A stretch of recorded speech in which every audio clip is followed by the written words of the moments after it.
Soluna equals Sino confirmed 100% real true.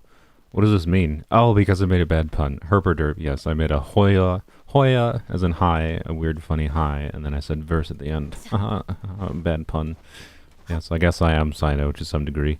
Welcome to the stream.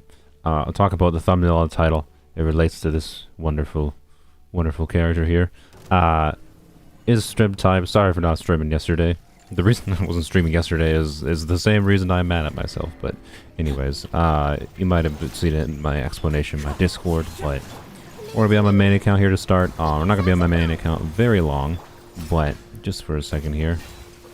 And Candace is not my ideal choice to beat this boss quickly, because my Candace on my main account is not exactly leveled up very fast, but it's fine. It's fine. It'll be fine. I don't think I can kill the other things, though, can I? You need Electro, don't you? Yeah, okay, well, that was a mistake. Whoops. Everything has gone wrong. Where are you? There you are. Okay. But anyways, welcome. I am being a brain today. Let's do this. Let's do this. Let's do this.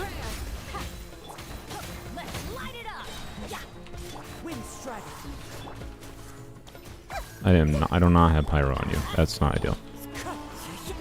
Okay, you know what? We're gonna. This is not the ideal boss for this team. Okay, there we go. Perfect. Anyways, all right.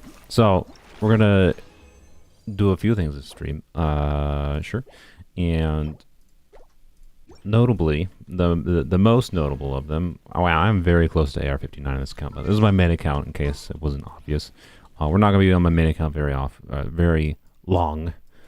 But what I need to start the stream to explain why I'm mad at myself. I'm probably gonna have to explain this multiple times, but I want it at the beginning of the stream in case anyone watches the VOD or whatever else. So, anyways, I'm mad at myself because, right, I spend a large amount of time. Like, I haven't made that many scripted videos, right?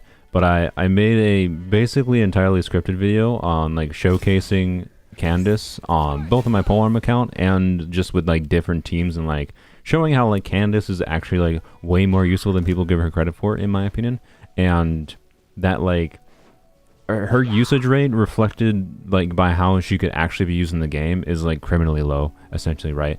It's a little bit of a love letter to Candace, but also like a critique on like how people play this game in general, and it's just like everyone's like, wow, I love this character's design, but then they refuse to even try to make her work. And if you try to make her work, if you try to make any character work in this game, you can make them work in some way, right? But Candace in particular, as a Hydra unit, is easier to make work than other units, right? So anyways, I wanted to make a video on Candace, because Candace is rerunning, right? And I spent a lot of time. Bot's still not working. The bot is working. I just haven't set up anything for the bot to do. So the bot works, it just doesn't do anything. But anyways, so the reason I'm mad at myself is because like this video that I spent a lot of time, like I spent the majority of the time was just spent on like working on the script, because I'm not used to making a script, right? Refining the script. And then like I didn't stream yesterday because I wanted to finish the video. But then I spent like another like literally like 3-4 hours trying to refine the script again. And like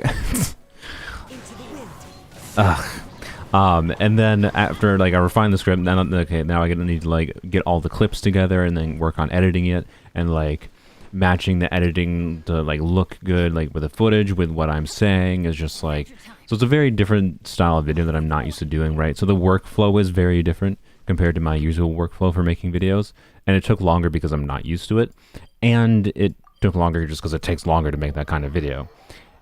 So the reason I'm mad at myself is because like I just didn't properly plan and account for the fact that it would take as long as it did. And essentially what that means is instead of having that video out today like I wanted to, I can get it done. Like I have it basically done other than finishing the editing now. I can get that video out. If I wanted to, I could probably get it out tomorrow. It's probably not going to come out tomorrow. So my choice now is either release it on a weekday, which I don't prefer doing because weekday videos tend to just do worse because they're weekdays. People tend to watch less videos on the weekdays, right? And So I could do that, right? I could release it on a weekday. The problem is, right, if I release it don't release it on a weekday, like, okay, I release it on the weekend. Alright, well then what else do I have planned for the week, right? So my plan for, like, this coming weekend was, like, I'm gonna have a weapons-only video, because I haven't had a weapons-only video in, like, in a while, right? So, like, I don't know. I don't know. I haven't decided yet if I'm gonna just delay releasing the video until this weekend. And obviously I could have a weapons-only video and the Candace video this weekend. I would have really preferred, as far as like timing goes, to get the Candace video out now, but I don't know. I just underestimated the amount of work it would take to get the video out, and I'm mad at myself for underestimating it, because now I have effed up my whole like plan for this week and next week. Haven't gotten the content out I wanted to get out for you guys, and now I'm just left, yeah. And then oh yeah, and on top of that, there's just like this little nagging bit of paranoia, because like I swear, the more effort I put into a video, the less good the video performs. So like if I get 5,000 views on my Candace video that I spent like 20-30 hours working on, I'm gonna be a real sad boy. Meanwhile, you know, Honkai Star Rail video that I spent $200 and like literally like maybe an hour of like recording and editing to do get 70,000 views. Why do I even try? Is kind of like the question there, right? Candace needs C1 to be at least functional. Yeah. So the video, to explain the video, by the way, the title is, I'm pretty much settled on the title. It's going to be I've spent 8 months perfecting Candace, and not like perfecting Candace in the artifact way, right? But it's mostly like a title that's an excuse to be like, I understand Candace's kit really well because I've used her consistently for 8 months. Mostly on my Polearm account, but also on this account a little bit, right? And by using her so much, I have a really good understanding of what she is useful for and can be useful for.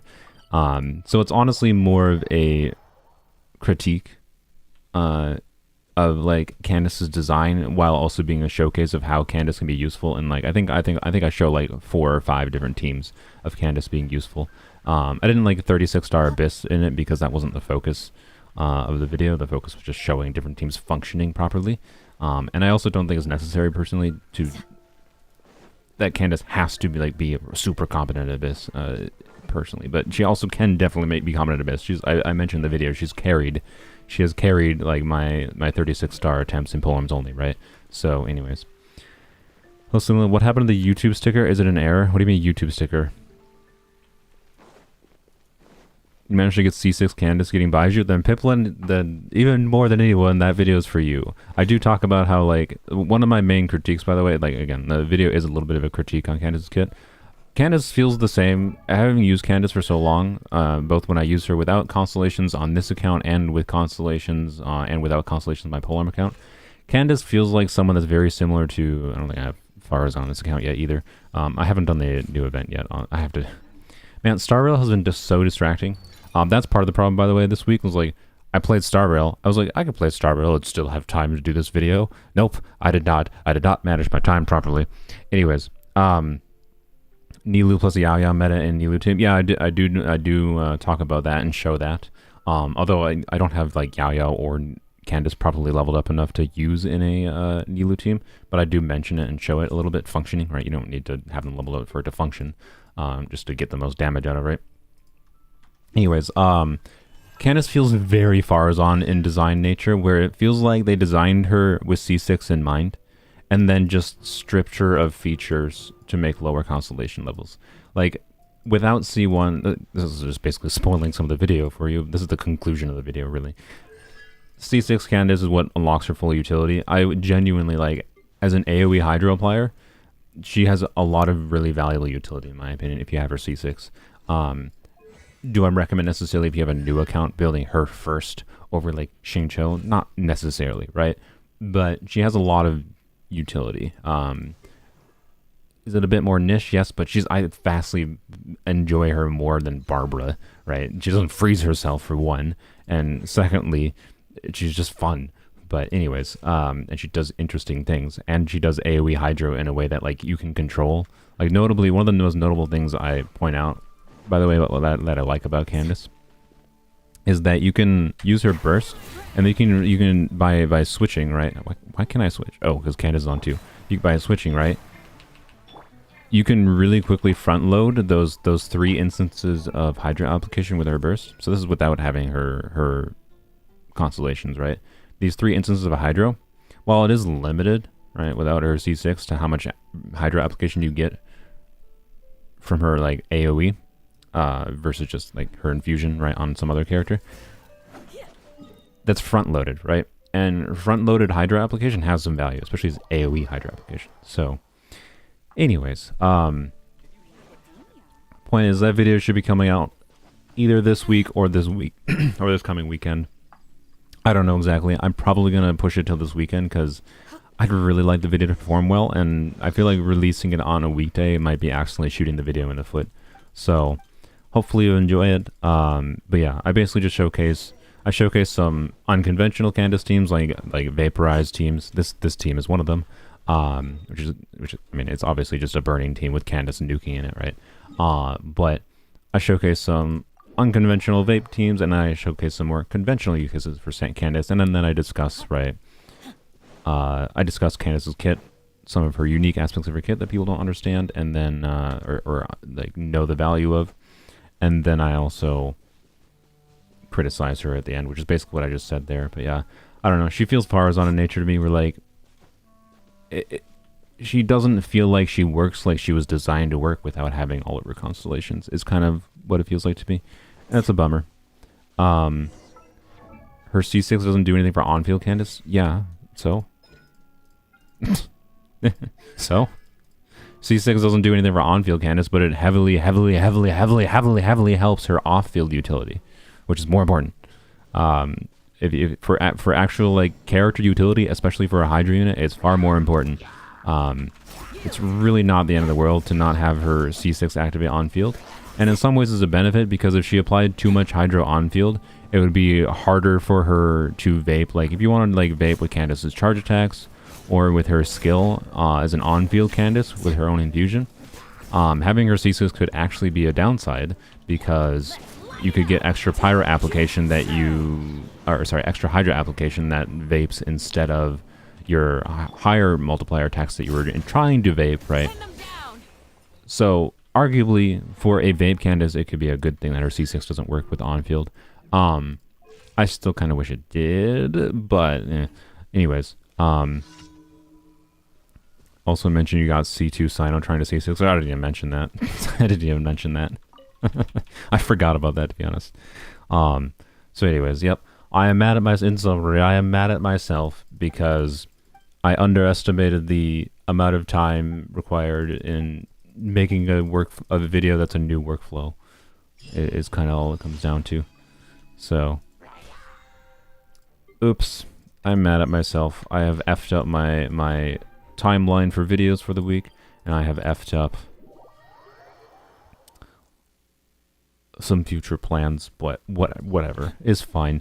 You'll see a video soon. It's basically made. It just has to be like smushed together in the editing process in a coherent way that actually makes a not terrible video.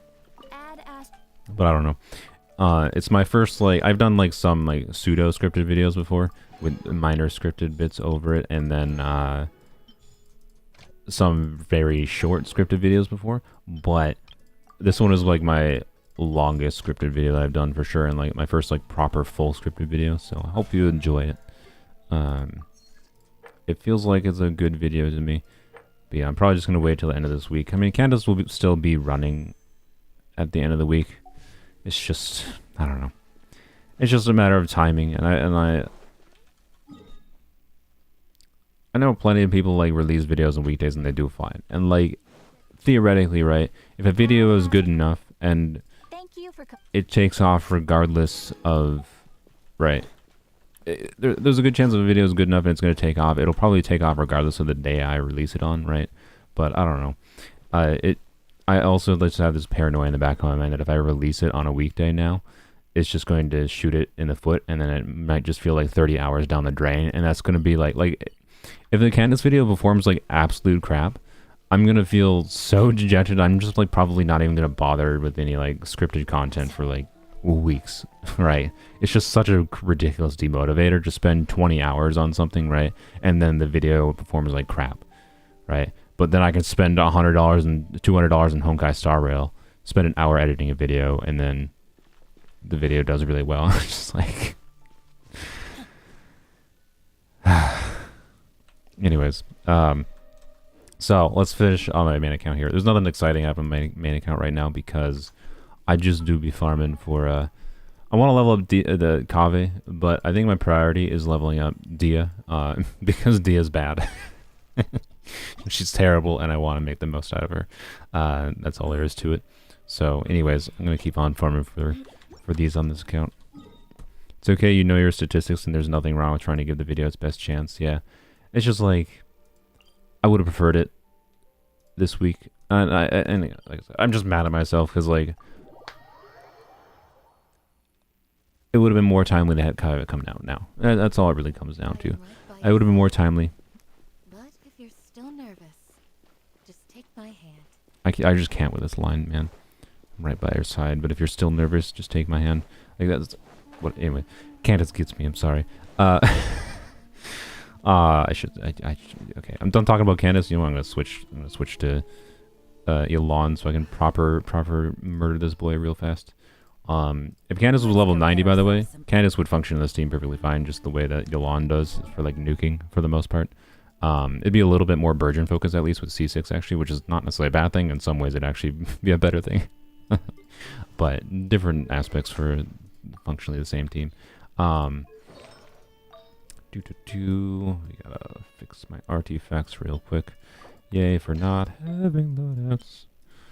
Okay, and it's not doing attack percent timepiece, and that should be fine. Okay, good. Blam. That Dia statement sums up my entire account. Yeah, I know. Yeah, I want to level up Dia because she's the worst character in the game, and I am probably going to hate using her, but because I'm going to hate using her, I want to use her even more. I really should have. I gotta try to. I hate this. I really hate this boss, man.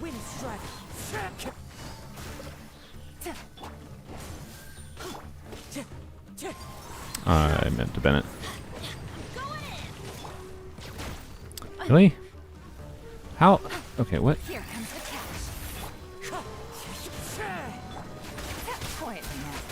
Alright, I just got... I did not set up properly and I got interrupted from the things I wanted to do. So I just decided to C6 it. Look, I have to get some amount of value out of my that is actually really good for me. Not the crit. The crit is not important. The reason that is actually good for me is because I think Nahida is actually on. I have Nahida on full instructors right now, but she's not on full EM instructors. She has an energy recharge times piece that has, I think, a little bit of EM substat. Well, one EM substat. So getting an EM instructors piece is actually really nice. I appreciate that game. I quite appreciate that. Don't have a lot of fodder, but you know what? Whatever. But anyways, use Tighnari spread team. Yeah, but then I have to switch teams. If I properly set up on this boss, it doesn't matter with this team. I can nuke the boss down.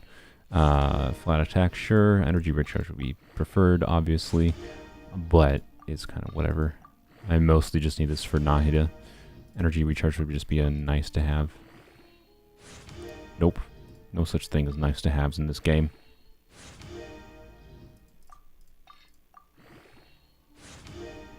Nice. Worst stat I can go to. And basically out of stuff. Maybe I'll get a ×5. Nope, ×2. Okay. You know what? Screw it. We're just going to finish with this right now. Blam. Give me a crit roll. Or not. Sure, that's fine. That rolled Pooh Bear, but it does not matter. We put that on Nahida, and now she has 900 EM on instructors. I mean, that's for an instructor's build, that's pretty dang good. Anyways. So no, I'll here, we'll let the boss respawn. You know, I'll set up properly on this boss. If I rotate properly on this boss, it do be dying. It'll die real fast. So, although poor Nahida, no damage, she'll still do damage. You don't understand how Nahida works. Like, look, Nahida's damage comes largely from her EM stat and then from like her crit stats, right?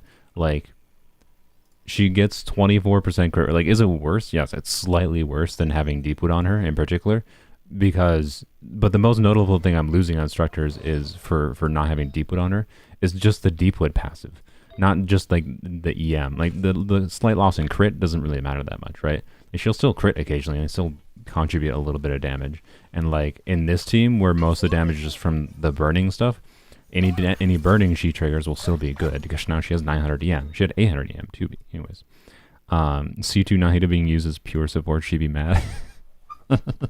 Look, I'm not saying you should do it, but look, this team is made to do big number go. I actually normally do have Nahida on Deepwood in this team. It's not often that I actually put Nahida on Instructors, except when I'm trying to maximize nuke damage. But and Deepwood in particular in this team is still better because occasionally I end up doing Burgeons instead of like doing vaping with Yelan, whether on purpose or accidental, and therefore like definitely want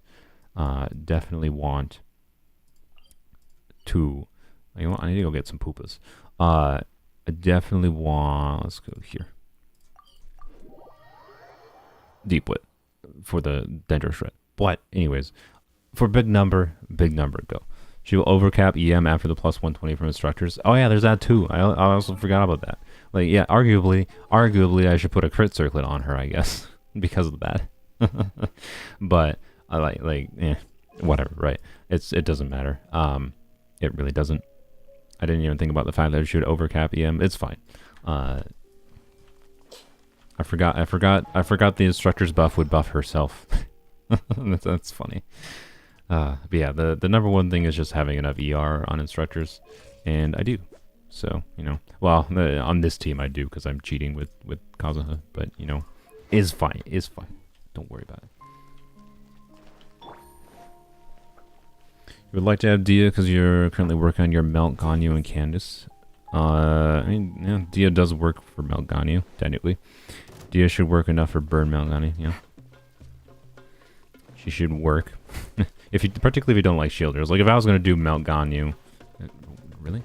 If I was gonna do Melt Ganyu, I might actually consider using Dia just because I hate using shielders on my main account. But anyways, oh yeah, speaking of shielders, Baizhu boy. Oh boy. He's fine. I want to be very clear. I've said this before he released, and having used him for a bit this week on this account, in Abyss and out of Abyss, and I played with him a little bit on a few teams, a few other teams as well. He's a good unit. His problem is still that like Yao exists, right? And like if you need a Dendro healer, Yao being a 4-star and a character that is freely available during the leeway selector, like, do I recommend going for him? No. He's incredibly boring. One thing I haven't tried, I guess, I haven't tried DPSing him. So if you guys want to see that, do you guys want to see DPS Baizhu? I can try like maximizing Baiju's normal attack damage. But it's not something that's like unique to Baizhu, to be clear, and Baiju's not good at that in any meaningful way. But I can try that. I haven't tried that yet. But overall, I'd say how he feels to play to me is, on top of him being a disappointment and being boring to me, he feels worse to play than I even expected. And I don't know why yet, specifically. I don't know if it's like the delay on his healing thing. I don't know if it's just like being slightly annoyed at like 5-star animation timing. The two main teams, by the way, I've used him on have been Nilu teams. And like for Nilu teams, I think he makes my Nilu team a little bit more mindless. Like versus doing triple Hydro Nilu, which is a little bit more, it requires a little bit more intentional play. So I actually prefer my triple Hydro Nilu team versus double Hydro, double Dendro, double Hydro. I think he does enable, like, I think I would probably do, I'm probably going to use Baizhu as part of doing like a double Hydro, double Dendro Nilu team that doesn't use Nahida, because that is something I've wanted to do. He is going to enable doing that, which is good. He's a good option to have at the very least. I got to play around with who I want the other Dendro to be though, so we'll see. Probably DMC, but maybe Yao. Anyways, so Baizhu is like good. He's a good unit. A Dendro healer is good. He buffs reactions. But I don't know if it's like his delay on his healing. I don't know. And it's not like a shield interruption resistance to me. Like a lot of people might not like Baizhu because like, oh, you got interrupt, like his shield barely like shields you, right? Like, yes. But like, I don't care about shields. That is not something I even wanted from him in the first place. So it's not a big deal to me. And then, other than that, other than the healing, his buffing, right, is only the active character, and I don't know. I don't know if it's like the animation, the length of his animation, like his burst animations. Like, I tend to like 4 stars, like not having full 5-star teams like this team, because at least when you're using burst consistently, because if you're using burst consistently, having a full-on freaking 5-star team means like all the animations, right? All the animations and long animations usually, and they tend to be a little annoying. So, like with Baizhu specifically on my Yai Tignari team, like versus doing Kuki, Yai, Kazuha, Tignari, it just feels worse to me. I think it does get more damage, to be clear. I think it is a higher performing team to do Baizhu, Tignari, Yai, Kazuha, as long as I'm smart with my Electro Swirls. I didn't, when I tested it briefly, I didn't find it that hard to still get Electro Swirls with just Yai solo Electro in that team. At least in the Abyss right now, which the Abyss right now, since it has multiple enemies, it's a little bit less of a problem. It's probably harder against single target, but anyways. Which is good. I didn't find that to be a problem, to be clear. It felt fine. It worked. But, like, I don't know, it might be an effect if I'm so used to the Kuki, Tignari, Yai, Kaza combo that, like, just someone new just doesn't feel very good. I'd have to mess around with it more to give really concrete opinions. It feels fine. It's a good option to have. Like I said in my Baizhu stream, it frees up my Kuki to be used for like a Hyperbloom comp or something, right? It frees up my Kuki to be used in some other way rather than just like tying her to be on Deepwood in the Yai Tignari team. But overall, I don't know. He's just really boring. That's what it comes down to. Yeah, I don't know. He's just boring. So, and yep. You know, DPS on field, Baizhu did look very nice, but that only works with a C6 and generally looks to be designed around a C6. I wouldn't say designed around a C6. He's definitely, I don't know, like I don't care about a C6 really. That's all I can say. If his C6 was his C2, maybe we're talking something different, but them changing the way he functions at C6 does not make him relevant to me. They could have done, like I said before, I'm going to say this again, this is probably my final thing, like, the number one thing is just they went full boring with Baizhu because they knew he would be good because he's Dendro and Catalyst and like, yeah, right? Like they didn't have to try with him for him to be good. They really didn't have to try. Because Dendro is so strong at a baseline, they barely had to try to make him good, technically. It's just disappointing because he's a 5-star unit, right? He should have had something more going for him, I feel like, than he has going for him. And I don't understand why they went so boring with him, other than maybe they just wanted people to play Star Rail. Like, I don't know. It's so weird to me. And the number one thing I could imagine they could have done to make him, like, instantaneously, like, he functions exactly literally the same way. The only thing we change is that instead of his healing scaling on HP, make him an EM scaling healer. If his healing did percentage of healing based on HP, and what that percentage is, I don't know. They'd have to balance it a bit differently. He might have to have even worse healing than he has to be an EM scaling healer, to be clear, right? To balance the strength of that, because that'd be really strong. But if he was like an EM scaling healer, man, can you imagine how fun Baizhu would be? Can you imagine how fun this dude would be if he was an EM scaling healer? But he's not. So, boring. Oh yeah, and his coughing, his normals have lower range than Hazo. Oh yeah, I know. they feel like garbage to attack with. I haven't tried him with Yunjin with a little bit of attack speed. But yeah, his normals feel like garbage to attack with. By the way, I have got to go back to the boss. His normals feel like garbage to attack with, and yeah, so anyways, let's go find the boss and screw it. We'll do Baizhu normal attacks. We'll do a Baizhu normal attack focus team. Let's F up all of my hard effects. He's too close combat. Yeah, I don't know. Thematically, I get it. It's fine. I get his normal attacks on a thematic level, but yeah, he's just boring. He's just boring, and it disappoints me because he's a snack man. I was looking forward to the snack man for a long time. So I have not decided whether or not I want to level up heavily invested in Mona. I'm gonna get Dia level at first before I figure out who else I want to work on. Mono Pyro is definitely stronger with Dia, and I might just do Mono Pyro because Mono Pyro, right? It's simple, mindless to play. Might be fun. I have played a little bit with Mona. One thing I realized with Mona, by the way, in this team, you're not supposed to use Kazuha's Burst, which is like, I don't really like not using Kazuha's Burst, especially because I have C2. Like, not using Kazuha's Burst, not getting the 200 EM to try to maximize Dia's damage, it's just like, I don't know. So I don't know if I actually want to level up Mona for Dia. I might just go full Mono Pyro, right? But anyways, this is my Dia build currently, by the way, which, since I'd be almost basically always using Kazuha with her, you can functionally have her be at like 190 ER. And that's probably still not enough. But anyways, let's do normal attack Baizhu. I did get her weapon leveled up, by the way, so good old R2 Scoured Pride, perfect weapon for her. It's not bad, to be clear, right? Gives her some ER. Her damage is mostly attack based. High base attack is good. Gives a base elemental damage increase of 10% at minimum. Like, it's not a horrible weapon for her. It's sad that this passive doesn't work, but I also intend to potentially use this weapon on Kaveh, and the other options I have for her are basically Fav, so, I may as well level this weapon up, right? Anyways, let's do Baizhu normal attacks. Baiju's story quest is good. You should try it. I mean, I do want to do about. He is a character that on a story level interests me.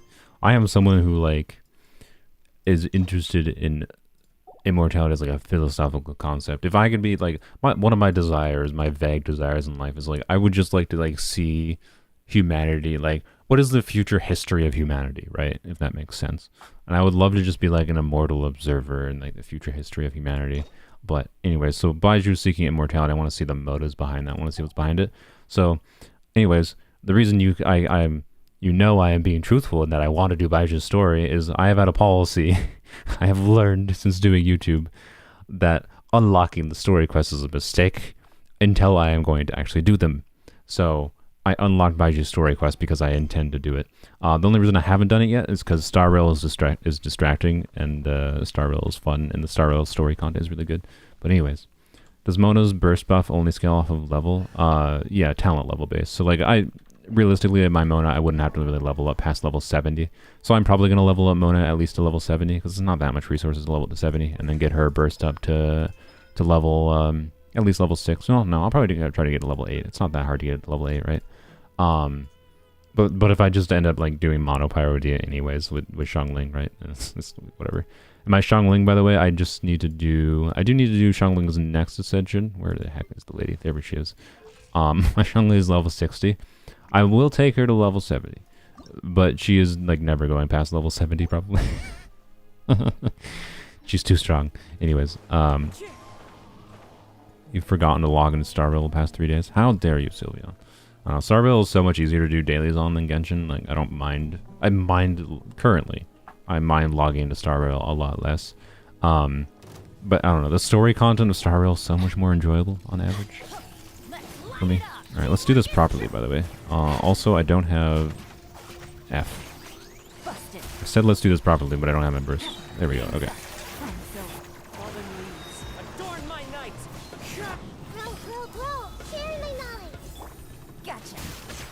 See, case in point. This is why I said I don't need Tignari and Yai or whatever for this boss. Oof. Okay, I'll take that. Thank you, game. What about this? Nope, no ER. Sad. Okay. All right. If it's a 3-line or it has ER, I would keep instructor's pieces. All right. That this piece could actually be a nice piece. I actually have an attack percent Wanderer's Troop piece on Yai right now, and the ER isn't of vital importance. So this could actually be an upgrade for my Yai. I also got this piece yesterday from this boss as well. So this boss did be giving me a lot of Wanderer's True pieces. Oh yeah, no, sorry, I think it was this piece. It was not the Wanderer's True piece. I don't know.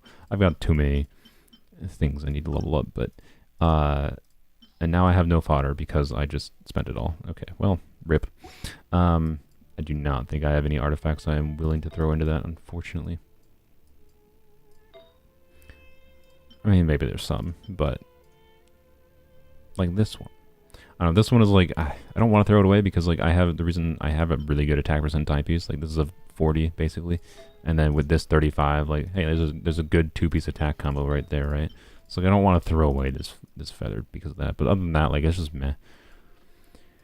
Because it's not a bad feather, this is meh for the state of my account for the set this is on. Do you know if the standard banners of Star Rail and Genshin are the same as you got 2 light cones and no character? I believe it functions exactly the same, yeah. So, for those that aren't aware, on both Star Rail and Genshin, yeah, I have 2 wishes. I believe, so the exact way it functions is a little bit goofy. The simple way to think about it is that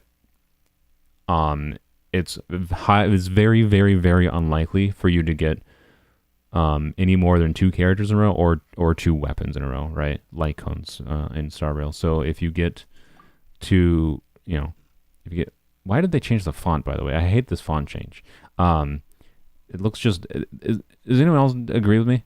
This font change just is harder to read, right? I think it's just Times New Roman or something that they changed it to, and I hate it. I really hate this font change.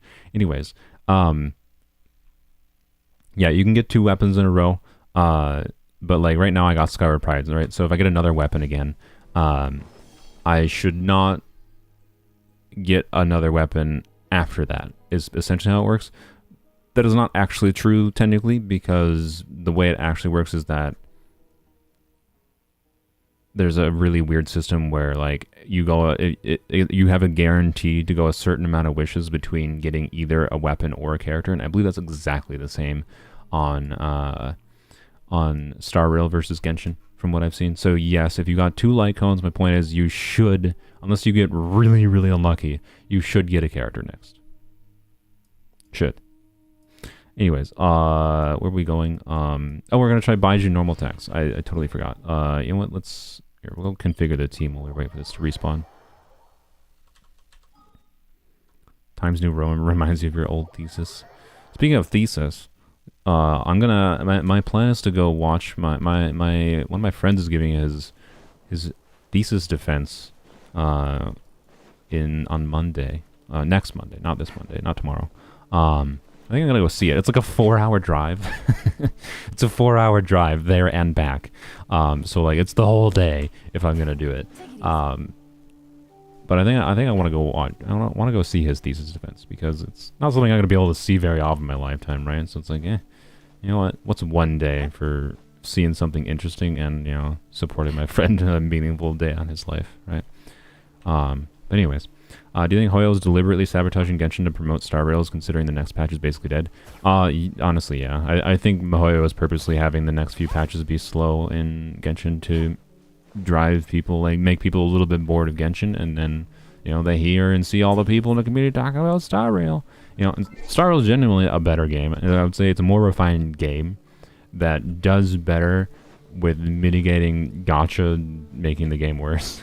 Genshin, like, I feel like this Genshin would just be a better game without gacha, right? But how would they monetize it with gacha? I don't know, right? Gacha's a double-edged sword. It both enables the existence of this continued development of this game, right? Like, this game would not exist as it is without gacha, so it's a little bit of a weird conversation and thing to say, I acknowledge. But why did I come over here, by the way? I don't know. We're going to configure a Baizhu team. Let's do this. Okay, so Baizhu normal attack team. We're gonna do Baizhu. We're gonna do maximum normal attack damage. Again, I'm not saying this is mathematically optimal. We're gonna do Yunjin.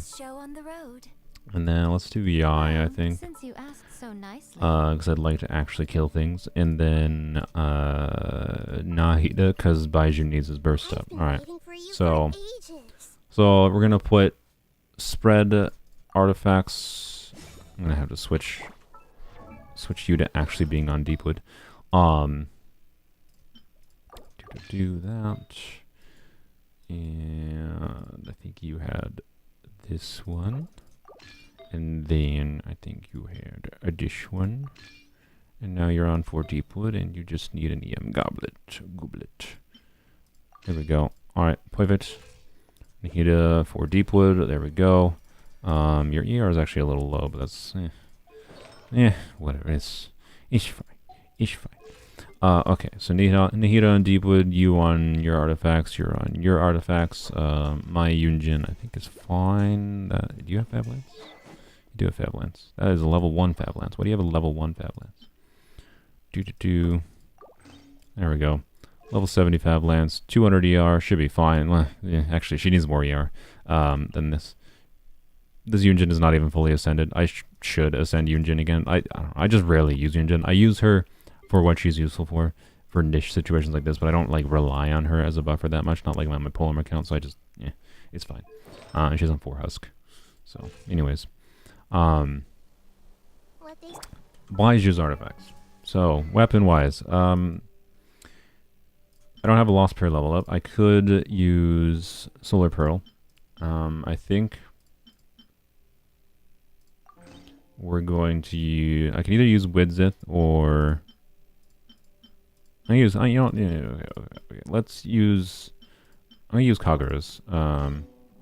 Yeah, I can be on Widzith. It'll be fine. Her damage is going to suffer a little bit. I'm going to use Kagura's on Baizhu. He can get full stacks on the passive. It's just going to take 3 uses of his skill, I believe, because it's when using a skill. So the new event is messed up that make us read passages and answer questions. Really? Alright, so this is not a streaming content. I was considering doing the event in this video. So this is not a streaming event, is what you're saying. Alright, and then I want to set someone up to hold Baizhu's artifacts so I can easily swap them back. Let's put them on Lisa. Alright, Lisa's gonna hold Baizhu's artifacts.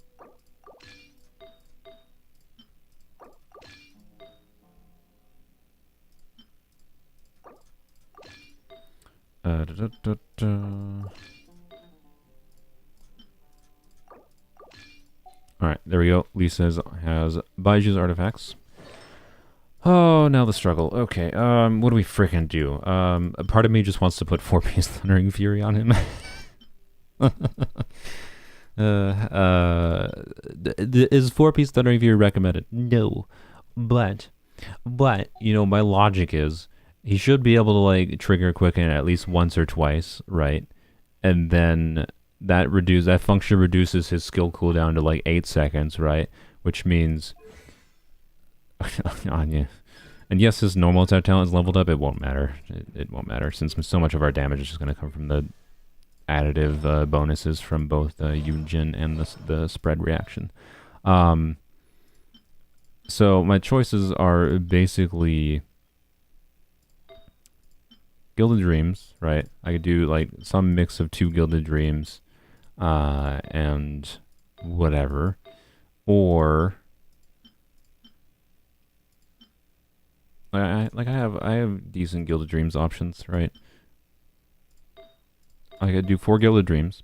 I can do 2 EM, 2 Dendro combinations, right? Like this is decent. This is decent. That's pretty good, right? I could do 2 Dendro, 2 EM, or just 4 Thundering Fury, 4-piece Husk. Yeah. All right. I don't know, chat. What do you think? 4-piece Thundering Fury, or 4-piece Thundering Fury, 4-piece Gilded, or 2-piece.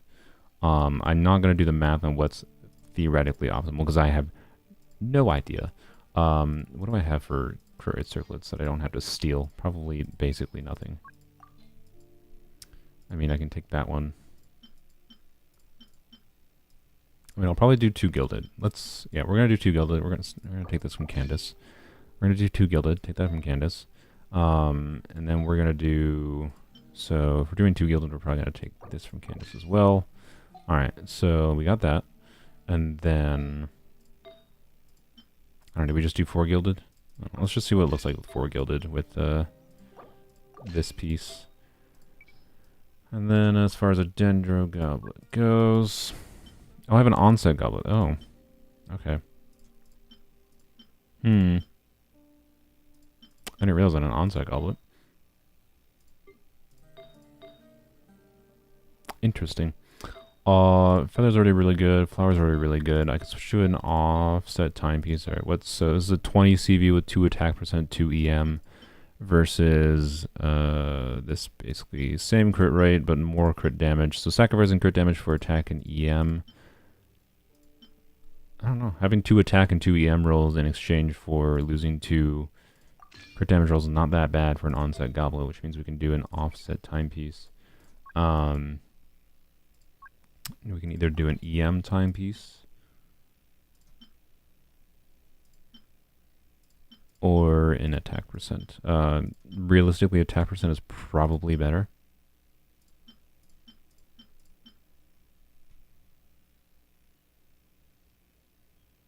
Four-piece TF is mostly useless. I know. I was mostly just memeing. I'd still do it. I think this one. Yeah, that's pretty good. Okay. A little bit sad we couldn't get to 200, but also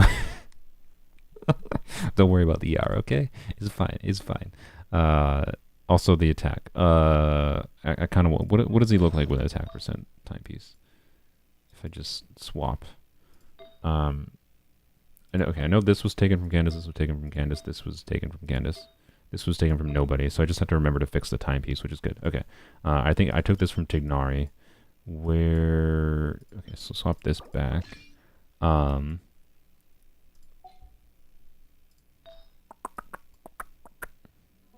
Wait. Actually, you know what? One thing to consider. Attack percent timepiece, what is this? Attack side is 1600, sells 200 EM. Honestly, I think attack percent timepiece makes more sense in this situation. So what about... I could do a different circlet. Crit rate with a whole bunch of ER. Crit rate with... Honestly, my crit rate circles are really not that great in this account for how long I've been playing this account. I mean, I have this one, but yeah, I don't feel like taking it off yet. You know what? Okay, feather, flowers. We're doing off-piece flower. We can get a better flower than this. This is a really good one, to be clear, but you know what's better? I think this one is better. No, that's about the same, honestly. Where was it then? This one? Ah, this one. Yeah, there we go. Okay, I think this one's better. So, slightly more crit damage. Can we get over 200 crit damage is the question. I don't know.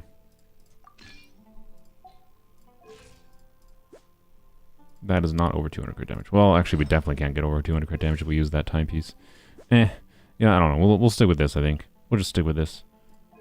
It's good enough. It's a nice balanced 80%, 185. That's a nice balance. Alright, plans for Neko? I have no idea. I don't know. I want the Neko, but like...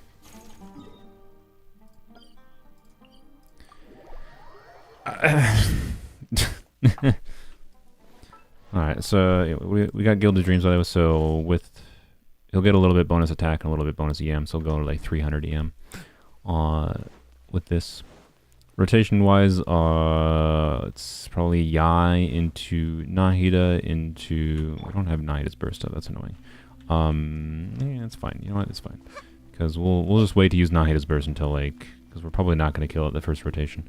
We'll use Nahida's Burst after we do something. Right now.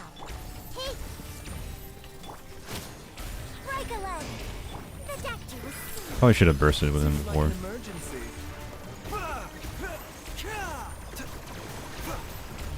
It's like 26k. So I mean, I underestimated it. It's doing more than I thought it would. 22k, nice. I mean, look. I mean, it's DPS of. And if you want to make this team better, by the way, probably just replace.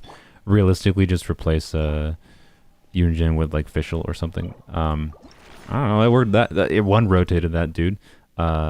Sure. So like, sure. It worked. It worked. It worked. I don't know. Like, not saying it's good to be clear, but like, it worked. Let's try it in a slightly more difficult situation. Right here. Neko Girl is rumored to be paired with, what's their bucket? Yai Miko and Yue Mia. Alright, let's try Baizhu. We're not gonna do anything for the second half, so do Baizhu, Yai, right? No, Baizhu. Yeah, official realistically is just better here. I want to be clear. And also, if you're gonna like maximize Baiju's damage, it's probably just smarter to just let him get decent off-field damage in this build, rather than even caring about his on-field damage. But we're doing on-field Baizhu for the funsies, okay? That's why. That's why we're doing this. So, anyways. Blah, blah, blah, blah. What is the rotation supposed to be, right? Yai, Nahida, Yunjin, Baizhu. Actually, you know, I think what you want to do, though, is you want to do Baizhu EQ into Yunjin and then back to Baizhu. Because of animations and not wanting to run out of Yunjin's buff, right? EM, huh? I'll take EM. Emerge. Right now. I see everything. Make yourself at home. The doctor will see. Taking a turn for the... Ow. Observe. Strike Can I? one. There we go. Yeah, a bitter pill to swallow. Right here. Right now. Everyone hold hands.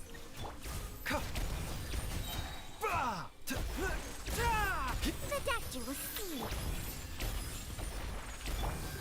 Flag slide.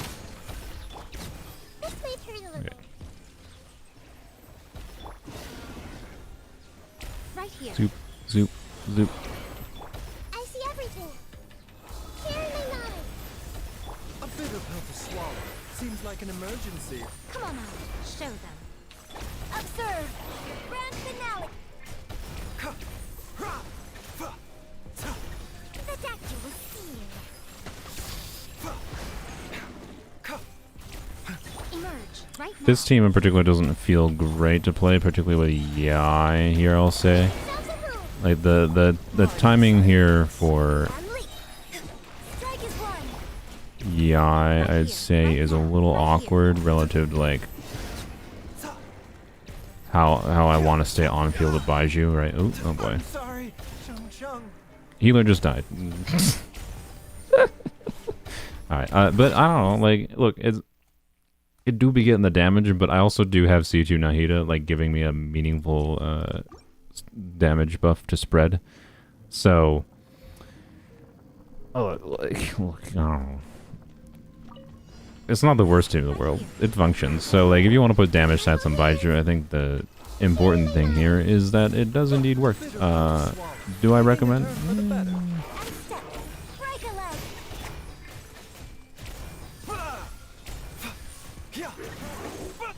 Yeah, Yunjin probably not ideal here. Again, you can probably make better Baizhu teams. I just wanted to see the biggest number possible from his normal attacks was kind of all it came down to. Right here. Right now. I see everything. A bitter pill to swallow. Remember, health comes first. Observe. Your grand finale. The Temple of Wisdom. Come on out. Right here. Right now. Mind the side effects. Got the range on his attacks. Ow. Right here. Emerge. Hey. Help. Flags up and step. Strike is one. Make yourselves I just wasted a lot of Yunjin's buff, whatever. It's fine. Also, he just died again. Okay. Okay, this team I do not recommend.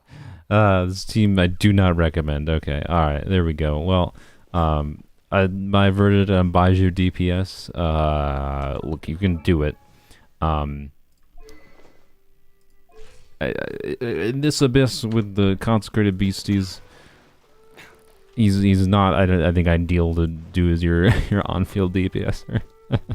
And realistically, if you're going to do this, just let him do off-field, like, or off-field spreads, sorry, rather than on-field spreads. But, you know, it functions. If I would say the way to change this team to make it feel more functional, honestly, like, on-fielding Yai would make more sense than Baizhu, and swapping, like, Yunjin for Fischl would make more sense, right? Because the problem there was like in particular, Yai wanted some field time.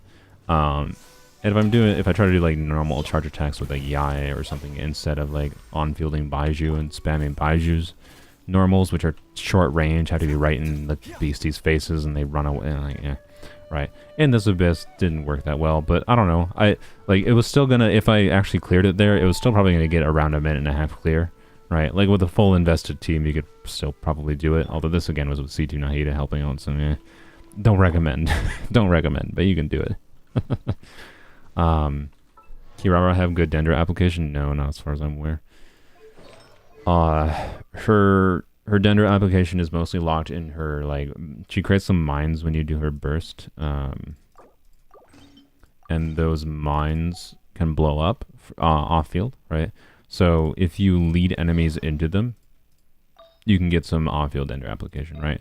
So if you play well with it, she can provide some off-field Dendro, but realistically, compared to the other off-field Dendro options we have in the game at this point, it's not really something that's ever going to be recommended. So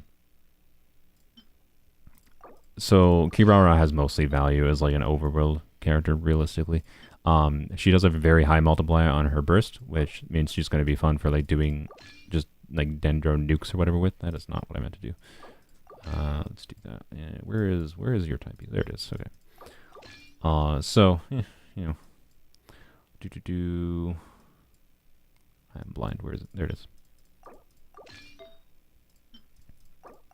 All right, there we go. Baiju's back to normal, and I think we're done with this. Done with this account. All right, it's been too long on my main account here. Did I get enough poopas to level up Dia? If I didn't, whatever, I'll just wait till tomorrow. Nope, I did not. Sad. 2 more. Great. Okay, whatever. Whatever, it's fine. I might farm for a little bit more of them off camera, but it's fine. I'll mess around more with Dia. Let's switch over to my other accounts real quick. I might do event stuff on this stream. Where is my turtle? I might do event stuff on this stream. But we'll see. If the event actually has a lot of dialogue to go through, or not a lot of dialogue specifically, a lot of like reading stuff. Like Star Rail is really good story content, and I like reading all the little like notes and things like around the world. But like Star Rail does not make good content, just like you know, Hoyo versus or Genshin's story events don't really make really great content most of the time. So I don't know, unless you like over exaggerate your reactions to things, in my opinion, which is not something I do. I mean, I can try to be a streamer. Like, oh my god, I can't believe Kaveh just said that to Alhaitham. Kirara's bombs can be pulled by Kazuha. Yeah, but then they're all gonna explode at once, right? So yeah, I don't know. Her kit is interesting. I find it funny. I like her for like as far as how a 4-star is designed. And like if you already have enough Dendro, like say you have like Kirara and Yaya and Nahida on a team, right? If you have Kirara and Yaya on a team, Nahida on a team, you don't really need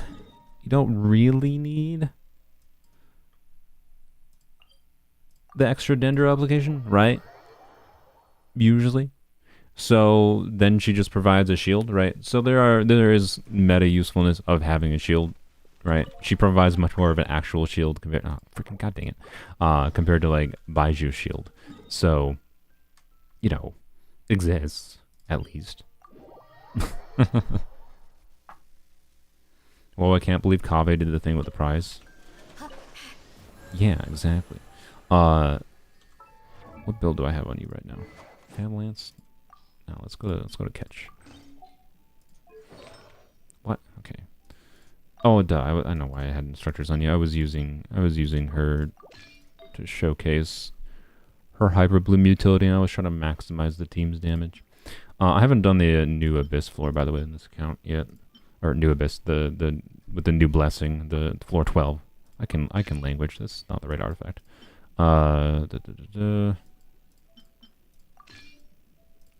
Mika is used as my placeholder for Candace artifacts. Well, I got this from the drops yesterday. In the I did floors 9 through 11 and got this artifact, so that's something. Although I really don't need that. No, I don't know. I could still use some more energy recharge pieces. Just that set in particular is not that useful to have. But anyways, this artifact, and then Scooblet, and then let's fix. Yeah, there we go. All right, Poifish, Candace back to 4 emblem. All right. Been working on Candace 4-piece Heart of Depth. We'll get it soon. I mentioned in the video that I was a bit mad in the video. I made a little bit of a rant section in there. I was like, I've been farming Heart of Depth for God knows how long. Have any kind of timepiece I could want. I have I have a 0 dead staff flower, a 0 dead staff feather. Both were 4 lines too. And I have a ridiculous goblet, and I just cannot get a circlet on Heart of Depth. So like, what am I supposed to do? What am I supposed to do? Kill me. Okay. We're gonna use this team. Actually, I don't really need. I think Shenhe got to level 10. Actually, no, I did. I know Shenhe got to level 10 because I put the background on it. It looks really pretty. So, anyways,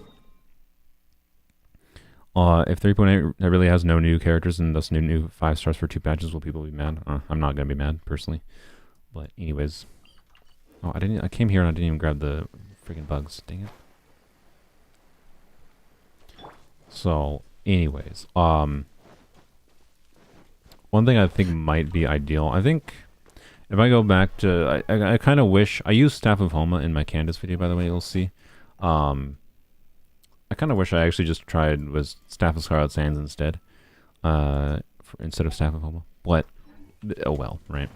The main reason for that is because it would have given slightly higher big vape damage, but lower non-vape damage, right? Why did I come here? Oh yeah, I need bugs. I need bugs. How many bugs did I grab? Not enough. That is the answer. Okay. Well, go fight some slimes. So anyways, after we do polearms only here, we're gonna jump on to weapons only. As far as the event is concerned, oh god. I love having to do events on 3 accounts. I'm probably gonna skip the next event, by the way, the one that requires doing the world quest, at least on polearms only, I think, because like, ugh. I'll definitely do it on weapons only. I don't know. Do you guys want to see? I guess I'll switch to doing weapons only dailies at very least. Do you guys want to see doing Abyss stuff on this account? Trying to 36 star this Abyss cycle on polearms only, or do you want to see the event on weapons only? Do your worst. We shall prevent transfiguration. You know, the cryo there was not exactly useful. I get the charge attack bonus, so who cares?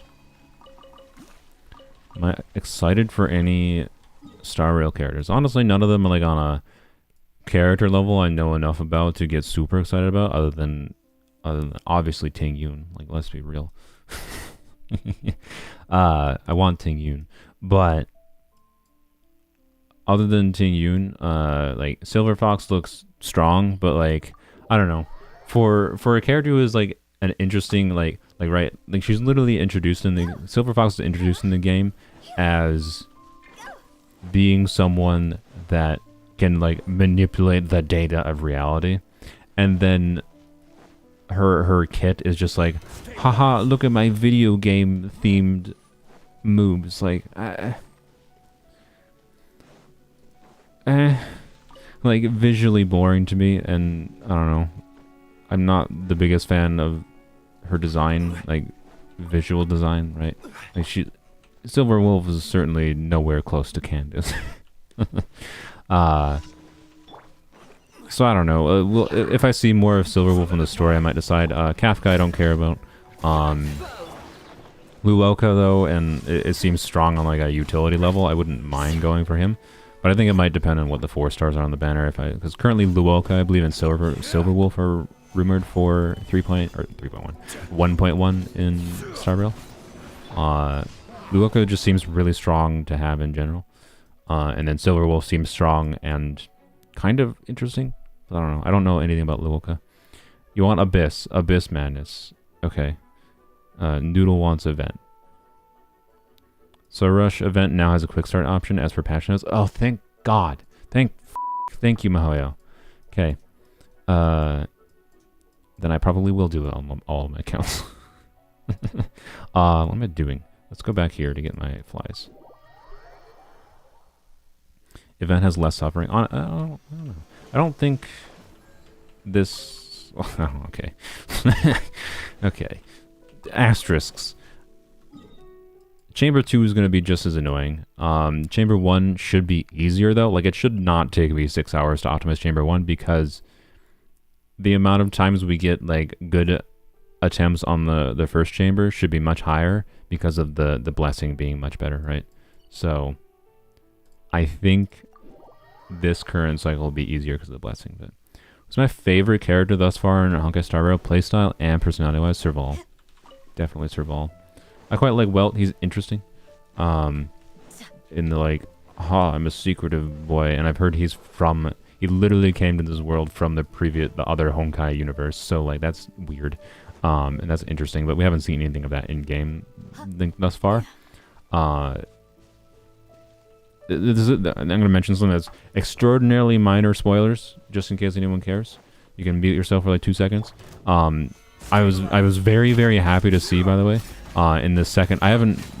By the way, I actually care about the story meaningfully in Star Rail. Do not spoil anything meaningful, particularly about the second area of the game. I have finished the Eurillo 6 side quests.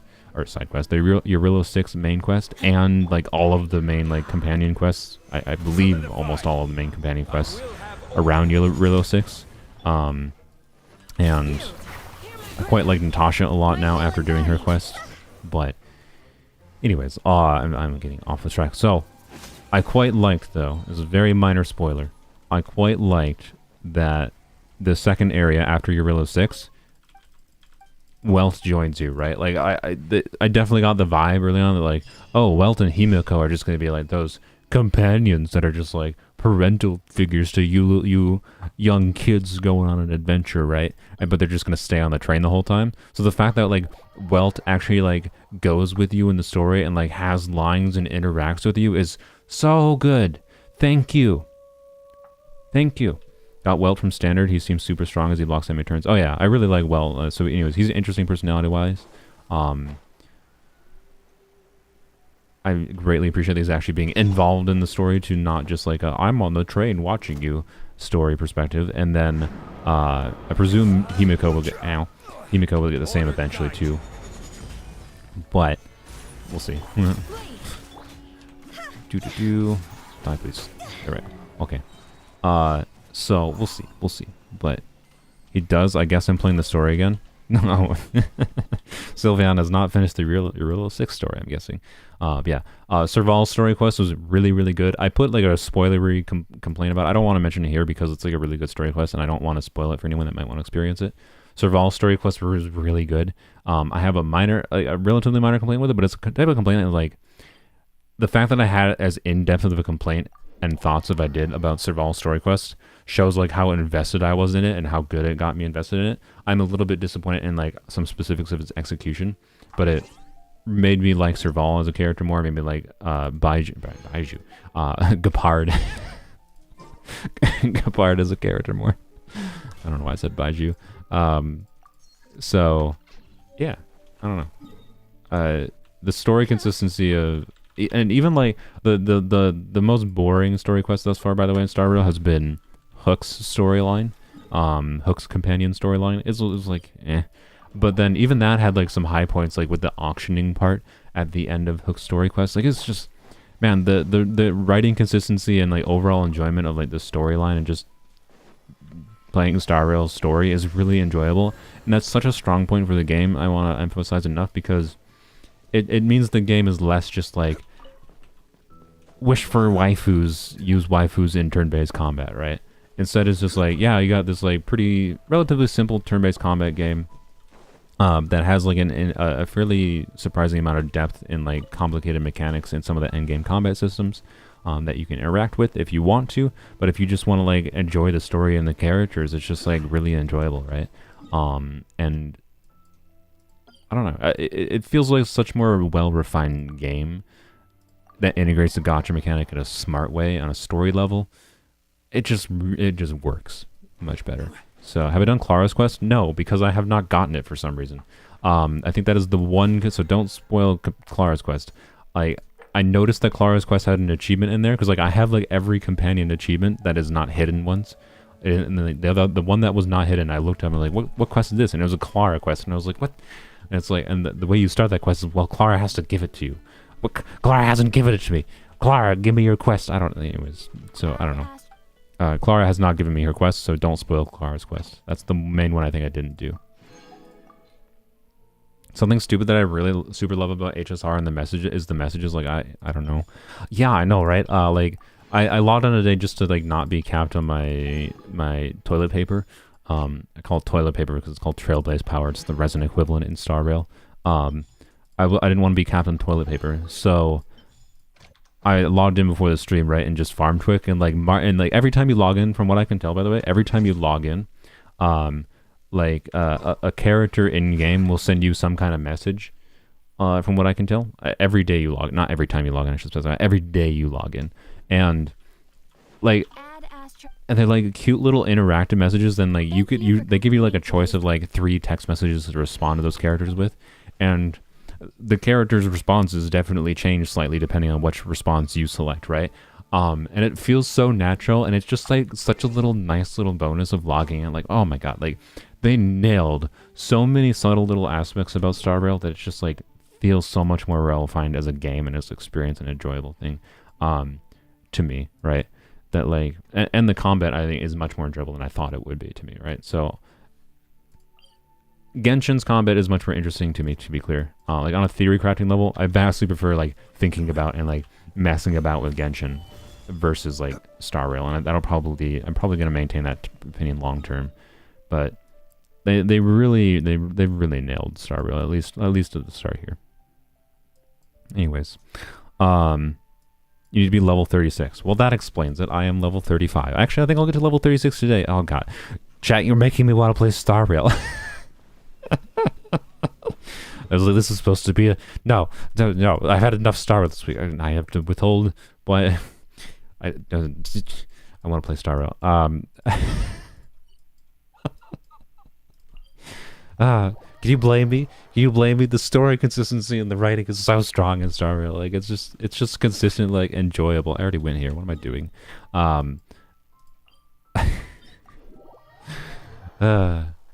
Anyways, so I guess I get to do Clara's story quest soon, which is good. I haven't done much of the second areas, the area after Eurillo 6. I forgot what it's called. The China area is probably how I would describe it. Space China. Space Liyue, maybe. I haven't done that yet much. I did the very, maybe the first hour or so of it, because I'm waiting for my friend to catch up just a little bit so I can, like, do that story around the same time as he does. It's the friend that was in my video, by the way, in case you're interested. How far away am I from a 10 pull in this banner? Close, actually, surprisingly. Alright. I think I'll get a 10 pull on... I could use those now, to be clear. I could use those now. Actually, the question is, do I get a 4-star? I do. You know what? F it. We're gonna go until I get a 4-star here, and then I'm saving the standard wishes to do a 10 pull. What I want is a Toma, a Fab Lance, or a Xiangling Constellation.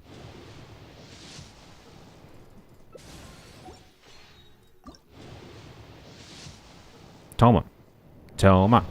Toma.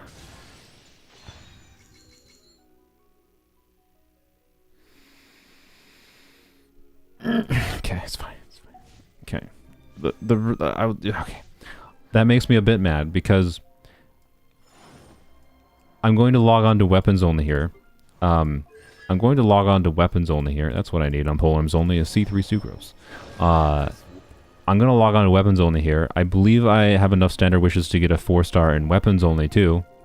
And I swear to God, if I get a Toma on weapons only, and then I get a Sucrose on polearms only, I am going to rage. And okay, you know what? I am 100%.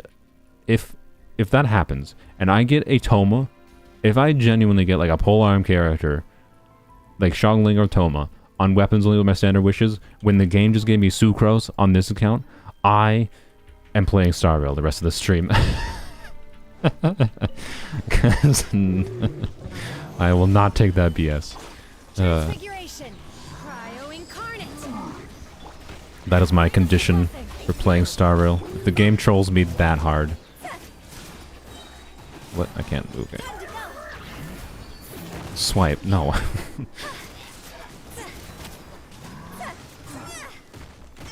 Ow, ow, ow, frick.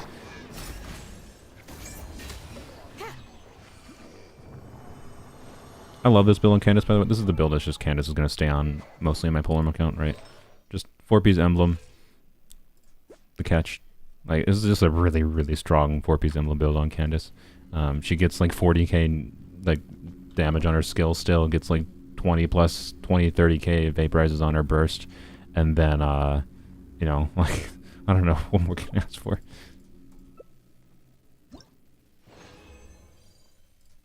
Wow. Sure, I really don't need flowers anymore.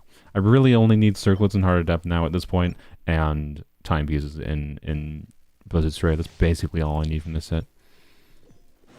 Tempted to make an element only HSR, yeah. I might jump on the I might do another account of Star Rail and do standard banner only is kind of what I'm leaning towards. If you do standard banner only on Star Rail, I think it would probably only take a few weeks. Okay, if you use all your gems right on standard banner, I think it would probably take at least a month to get to 300, which is surprising. The fact that I think it might only take a month is surprising, right? So I'm inclined to actually start a standard banner only. I'm sure someone else has started it, right? But I have the advantage of, sure, it's a 4-line with attack percent for damage. We try those, and sure. Thank you, game, for giving me all the flowers I no longer need. Anywho's, but we'll worry about that later. I don't know. I might do it. I might do that for like an easy video this weekend. Like do my Candace video, right? And then I might do a Star Rail standard banner only video or something. And the reason I find Star Rail standard banner interesting is because I would like to kind of see, if you're doing standard banner only, right? The main notable thing is you're not getting like the potentially meta limited banner units, right? Other than 4 stars. So what standard banner only would be a test of would be like, how capable can an account be at like clearing end game combat if you don't get any like of the potentially meta limited units, right? It'd be like probably the best test possible to gauge how much pressure there is for the end game content to pull for characters in Star Rail, right? Come on, game. You had. If this was Heart of Depth, man. If this was Heart of Depth, could have rolled crit damage. I could. Okay, it's fine. It's fine. It's fine. It's fine. It's fine. It's fine. It's fine. It's fine. I'll get my circlet eventually. In 10 years. I don't even need that badly, to be clear. Like I just said, Candace is probably staying on 4-piece emblem. Like, realistically. I want to have 4-piece Heart of Depth as an option. And I also want to get, like, a properly decent Blizzard Strayer set going. You haven't seen any HSR challenge accounts yet, except for Musashi's Trailblazer only? Yeah. I mean, the problem is it's just, like, not great for content. Like, what do I make for videos in that, right? Like, half of the content in the game, or the majority of the enjoyable content in the game is story content, right?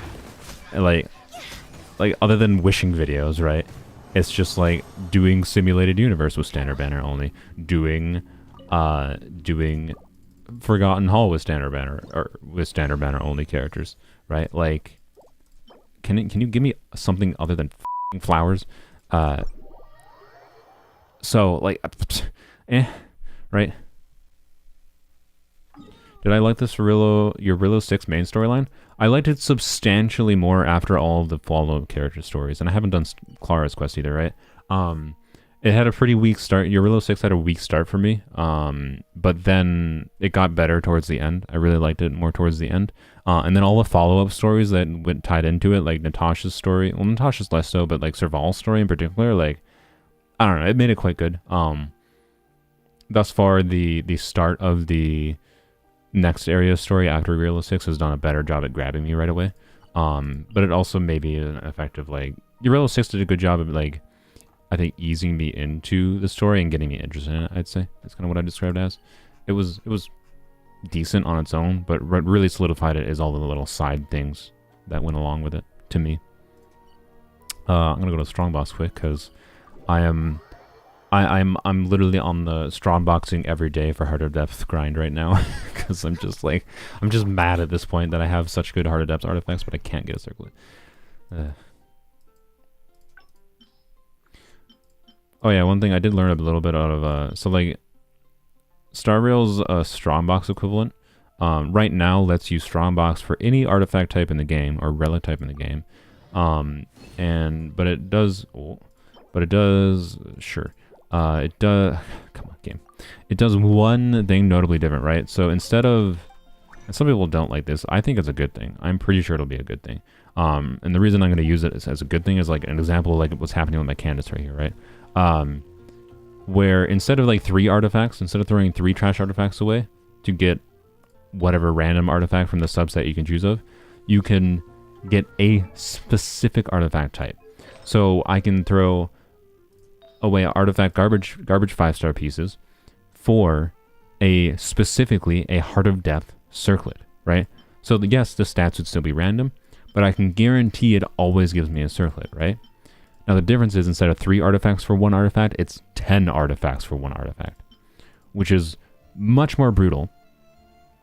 But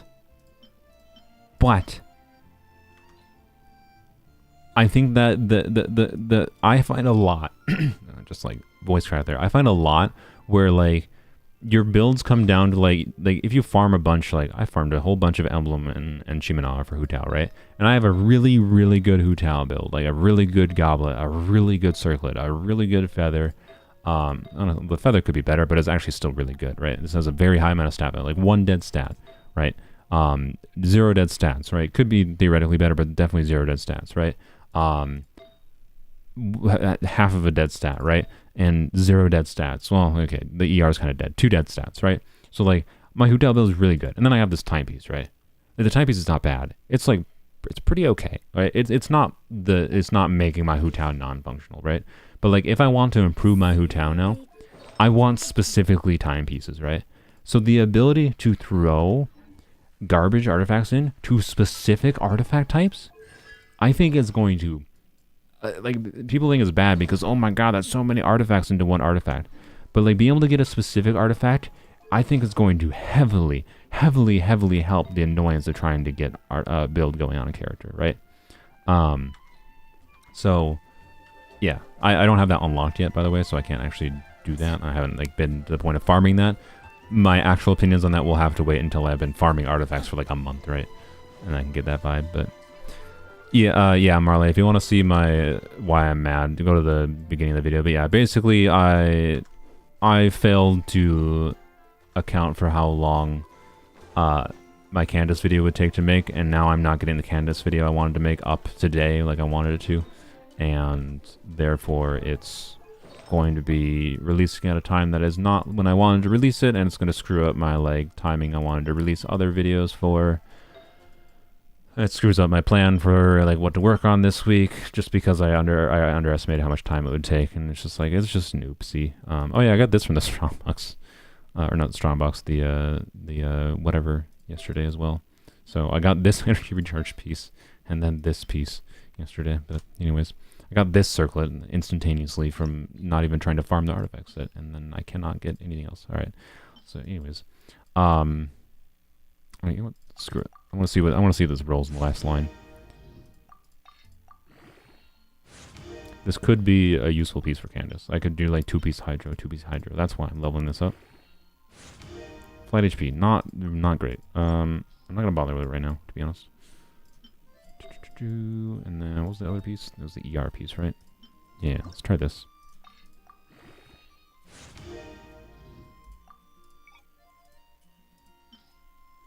I tried to upgrade Candace and failed. No. That's not what the video is. I mean, okay, it's better than defense. You know what? I'm gonna cope a little bit. It's better than defense.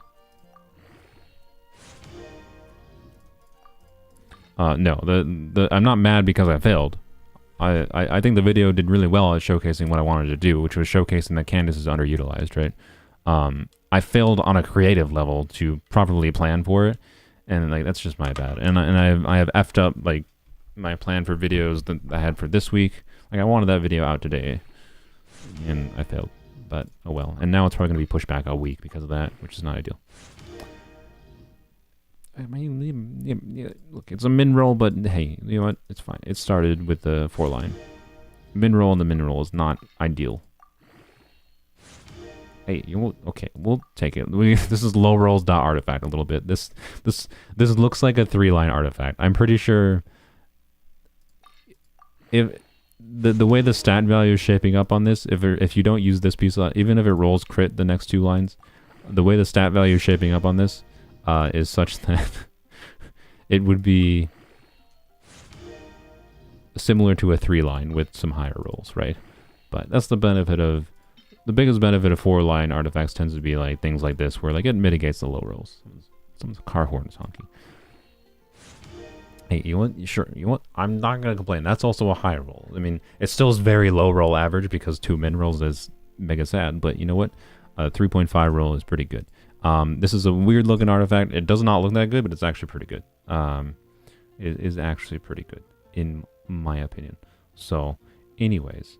I don't think I have enough fodder to level it up anymore. Unfortunately, I'm obviously not throwing this in. Times 5. Sad. Okay. But I'm not going to give up quite yet because... Why is this not working? Alright, sorry. I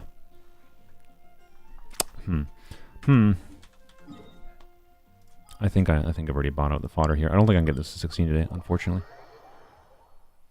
Yelan piece. Indeed, Yelan piece. But yeah, that is already... Is that already... Let's do math. Phone... Where's my phone? Alright, so 8.9 times... you know, I really...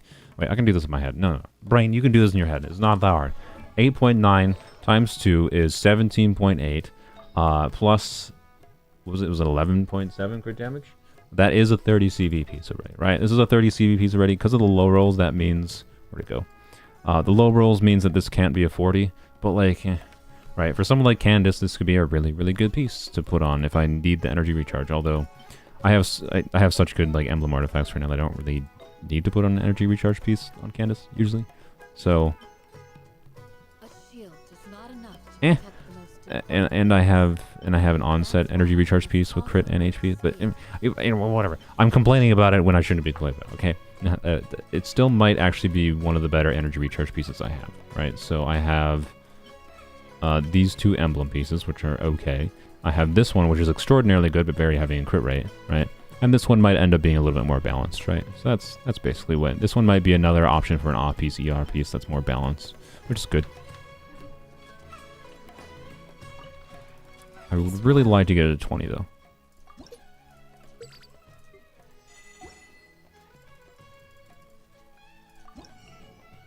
Ah, frick. Oh, boy. I don't think there's a way, unfortunately.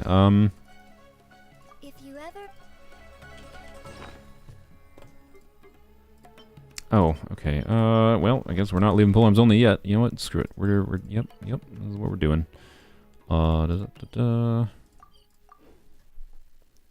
refuse to not have this leveled up. I can't not. Yeah, poor Ormo's slapping. I know. It's just like I can't not have that song playing. All right. I have to use this. It's so much for ever saving a single fragile resin. This is what always happens. Blam. You're farming 4-piece nymph for Candace? I am not farming 4-piece nymph. I got this artifact from the boxes in the abyss. And I also have a circlet that has crit damage and crit rate and EM. So it could I already potentially have a 2-piece nymph set for Candace theoretically. But this is an ER piece, which is not probably what I'd use on Candace usually. Unless I really needed the ER, right? If I was doing nymph. But honestly, the main thing I would want 2-piece nymph for Candace is to, right? So Candace has a split scaling issue, right? I didn't even mention this in the video because I didn't feel like I didn't want the video to get too focused on like having to deal with like mathematical problems. I wanted it to be a more showing, not telling problems, right? So I don't talk about this in the Candace video, so I'm going to talk about it right now, I guess. Candace is split scaling, right? So her normal attack scale on and charge attack scales on attack, and her other ability scale on HP, right? So if you do something like a 2-piece set, right? Do like 2-piece HP, 2-piece attack.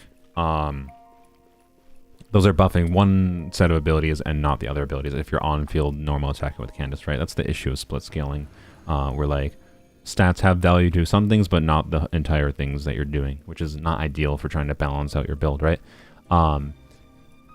Theoretically, as far as like 2-piece combos go, if you're going to on-field DPS Candace, 2-piece Hydro, so 2-piece Heart of Depth, and 2-piece Nymph, so 2-piece Hydro, 2-piece Hydro.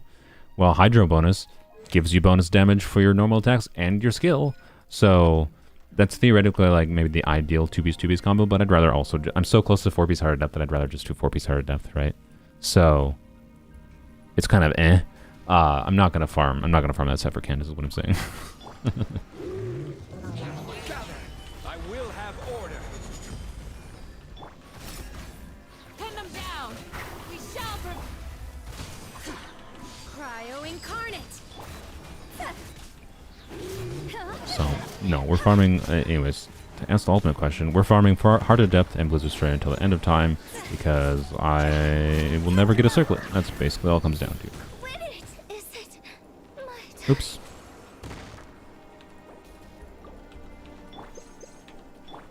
This is order. You'll take it your Yayo's coping. Solidify. What? Grant us your blessing. Farming what for tank, Zhongli? Farming Nymph? Or farming the Voracash's Glow, the HP set? I mean, if you want to farm the HP set for tank Zhongli, go ahead. I mean, I would not recommend 2-piece HP on Zhongli. He works so well... Okay. He works so well... No. On max roll, by the way. So, the weird thing with this artifact, right? That could be better than my existing Heart of Death piece for Candace. And I would like to try it. My existing piece with Candace, though, right? So this is a 0 dead stat 4-line piece, right? So it has 1 crit roll, 1 ER roll, 1 attack roll, and 2 crit damage rolls. So that's 5 rolls, and all of these rolls are valuable for a normal attack dealing Candace. So as a 3-line, this has at baseline 1 less stat of value than this artifact. But it started with max rolls, and one thing I could use is a slightly, I'd prefer, for example, a slightly more higher crit value, right, versus the attack. Losing the ER would be a bit rough, though. Like losing that 10 ER is really valuable on Candace. So this could be an upgrade, but it really has to roll ER, I think.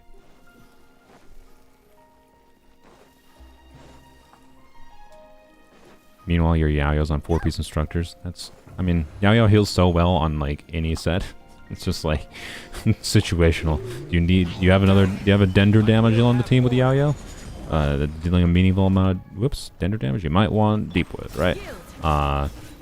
If not Deepwood, then you can do instructors, and Yao's flexible. She heals so well, like regardless of what you put on her. It's just like, yeah.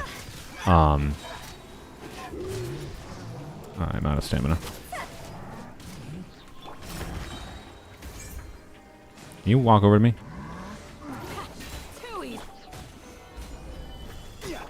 My will embodied.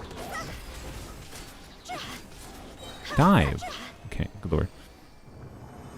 Don't forget about the circlet. What circlet?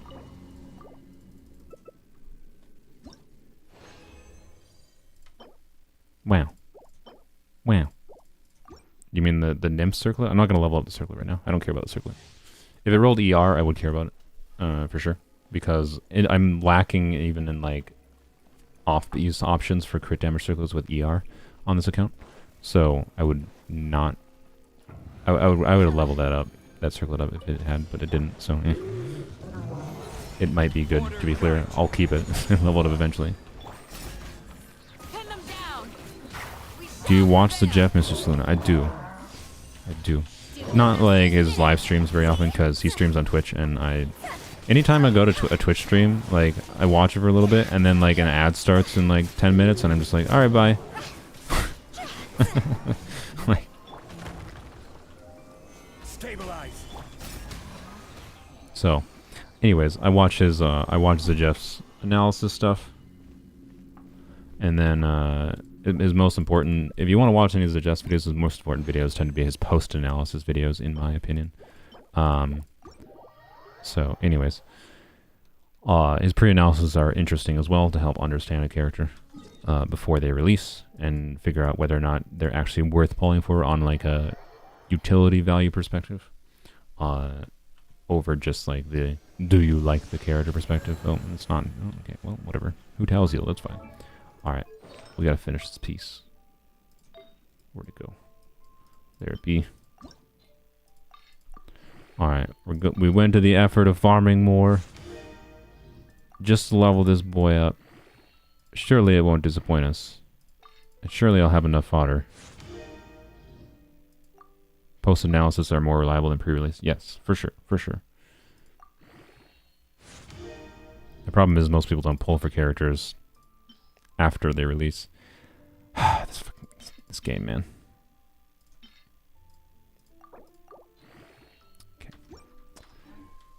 I just tried that for the double. All right.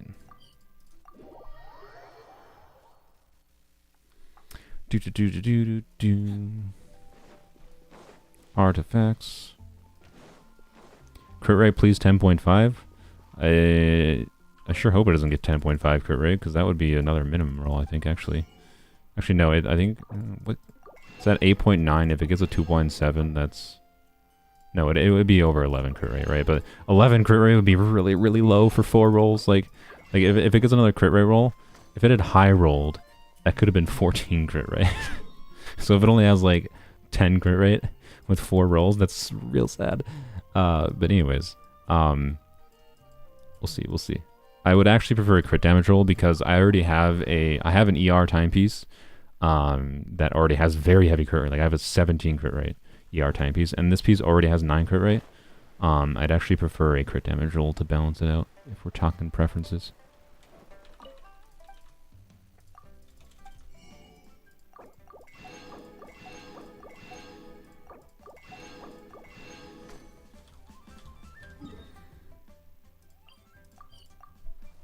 I always hate going to this. It takes the time to get freaking fodder, and it's gonna let me down. I know it's gonna let me down. 10 minutes, takes 10 minutes of playing the game, using my fragile resin to level up this artifact to 20. It's gonna let me down.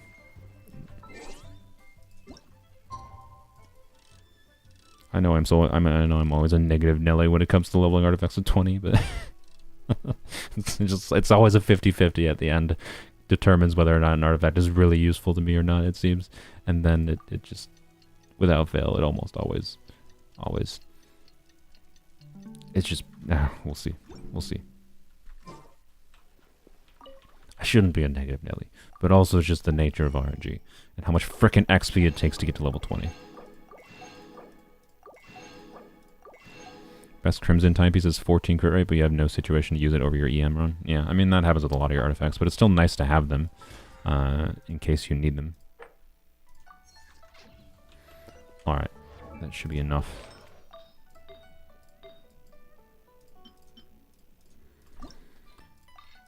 Alright, surely it'll get crit damage. I knew it. I told you. Also, these are low rolls for HP too. This is just low roll artifact. I don't know about that artifact. Like, to be clear, if you're on like a normal account, I would absolutely 1,000% do not throw away this artifact. I'm not gonna throw away this artifact right now. To be clear, on this account, right, the character that we can have that actually utilizes the HP is Candace. It's like the only one realistically. Like Toma could too.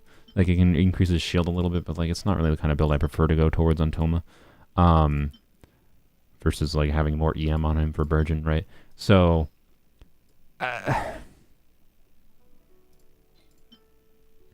yeah, I don't know. Like right, and like if we're talking an off-piece timepiece, right? The reason I'm talking about this is the situation where I use this timepiece over this one, right? This 40 CV with a whole crap ton of crit rate. The only real situation I'd use this over this is on someone like Candace who has some damage and skills on HP, where this the stat balance on this and having those 3 HP rolls might make it actually better than this one, right? Like it is situationally, this piece is situationally better than this. So like for the love of everything, do not throw away this kind of artifact if this is on your account. On this account, it's just like, I don't know, like if the Hydro Archon uses a pole arm, maybe that'll be really useful kind of thing, right? But probably never useful, and I might just feed it into something else in the future. All right, let's... Do I have... I want to see what this gets at level 4.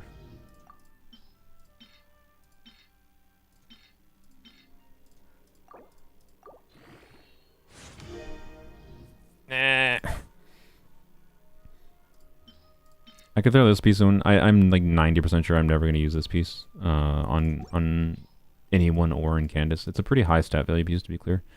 It could theoretically be useful as an off piece, but I have... Where to go? Feathers.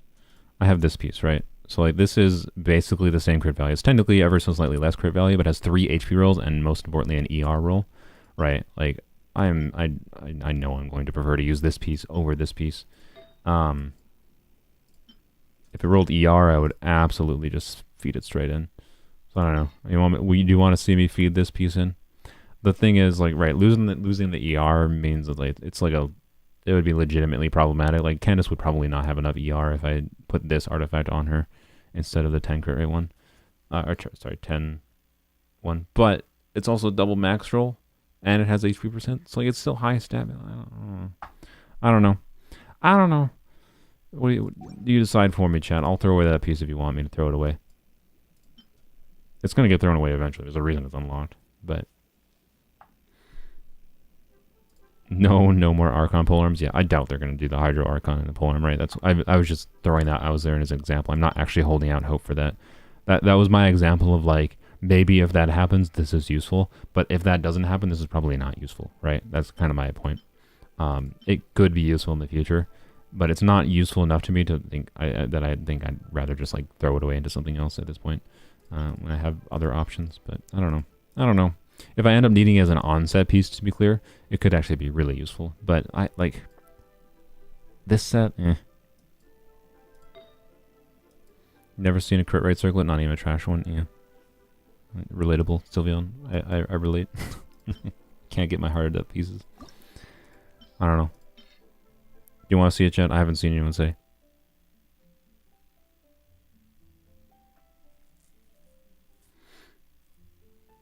Good luck on your test, Sapphire. Assuming you can even hear me right now.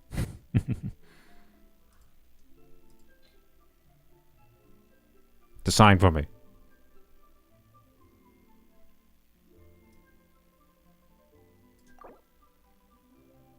Where's the oldies only?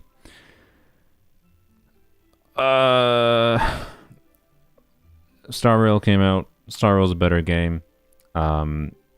I decided to focus on other content versus playing another Genshin account. Oldies Only did like okay for the first episode, but it also like compared to like my other stuff didn't do that well.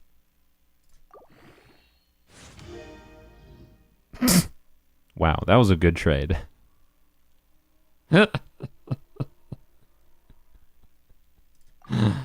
Oh, that was beautiful. That was something beautiful. All right. That was really beautiful. Oh my god. Get this out of my sight. No. Alright then. On the weapons only. So oldies only, unfortunately. Like, there's no reason to continue it. Sorry. I'll try to remember to make a post today. I meant to make a post yesterday, actually. I just forgot. I forgot. I forgot to log out. I forgot to switch the server. Now I have to close the game. I don't know. It's just like the amount of grinding it would realistically have taken. Like, it would have taken me potentially like playing oldies only for like 30 hours to try to get to pity, to get a chance at Nahida, right? And if I lose the 50-50, then it would have just felt like I wasted 30 hours, right? And it's possible doing another like edited video, right, might have gotten more interest in oldies only to make it worth the time, to be clear. But the time involved in having yet another Genshin account to manage, when I already have 3 Genshin accounts to manage, is really brutal. And I'd rather spend my time working on stuff like the Candace video I'm working on, right? I'd rather spend 20 hours working on a Candace video that is like more valuable, not just like, haha, the challenges of doing an only account. That's mostly the same challenges many other oldies account has, or many other accounts have, just slightly different. I think oldies only would have definitely been more interesting in the long term, for sure. Like, I would have liked to continue with it, but it's just not worth the time to continue. Like, in hindsight, I wish I had done like oldies only before I did freaking weapons only. Because like weapons only is garbage. I've said before, it's terrible. Don't do it. It being garbage is kind of what makes it fun in some ways, but it's also just mostly garbage. Because it's mostly 4-star only, but you never get constellations for your 4 stars, and you get weapons that take way too many resources to level up constantly, and they don't do that much without having heavy investment on builds anyways, so what's the point? Weapons only is just stupid. Only that the stupidity of weapons only is what makes it good, of wishing only on the weapon banner. So anyways, I don't know. The idea I had with oldies only, I really liked it. I thought, and I do maintain, I think that that first episode of oldies only is one of the most fun videos I've ever put out. So like it's not like I think that video doesn't have value, right? I think that video has value and enjoyment on its own. It's one of my better videos in my opinion. So yeah, I don't know. Like I think it still has value. I don't think I invalidated that video for it, right? It's just like it's not worth the time of the series, unfortunately. I would like to, but it's just not. I'd rather try to diversify, work on other things. All it comes down to. We'll miss you, Grandma. I mean, I can call my grandma on stream anytime. I don't know. No. You guys are gonna want. No, if I, you know what? I'm not gonna call my grandma right now. I don't wanna put her on the spot. Okay. I'd have to. I wanted to ask my grandma if she's okay with me putting her on the spot live on stream before I do such a thing. But old people die. That's what happens. Well, I think my grandma's relatively healthy. I don't think she's going to die anytime soon, but I mean, she is old. I would definitely be sad if like she died anytime in the next couple years. But anyways, call your grandma. I'll call my grandma, but I don't want to put her on the spot. Maybe I will call my grandma. I don't know. I can call my grandma. It's look. Saluda's grandma at the Met Gala. Yeah. What is the Met Gala, by the way? I don't understand what it is exactly. What am I doing on this account, by the way? We are... I'm not going to bother using that, I don't think. We are farming Gilded Dreams, I think. Wait, what am I doing? Oh, yeah, I was... Okay, oh, I remember what I was doing. Yesterday, I was finishing... I'm almost done with leveling up Amber's artifacts. I just need to finish leveling up this goblet. It's got 1 crit rate roll, 1 attack roll, and then 1 defense roll, so it's rolled. So far, but you know, I don't know, it's fine. Like, it's for a pyro goblet is what we got. It's what we got. Alright, anyways. for certificate exams are straightforward enough. What it really But I don't know. comes I don't know. If you guys really want, I can call my girl. I just don't want to put her on the spot. Like, I don't know how comfortable she is with, like, me doing that kind of thing. really not She didn't mind when I did it for the edited video, but to be clear, that was an edited video, right? Like, not live. So, I don't know. Anyways. I'll try to remember to ask her next time I talk to her. I'll try to talk to her. I mean, I'll definitely talk to her next week. It's Mother's Day next week. I'll try to, when I call her, I'll try to remember to ask her if she cares, whatever. So, Met Gala is basically a fundraiser. Okay, it's basically a I'm so unique and different outfit contest following a theme with a bunch of celebrities. I see. Okay. So that explains why it has literally never interested me.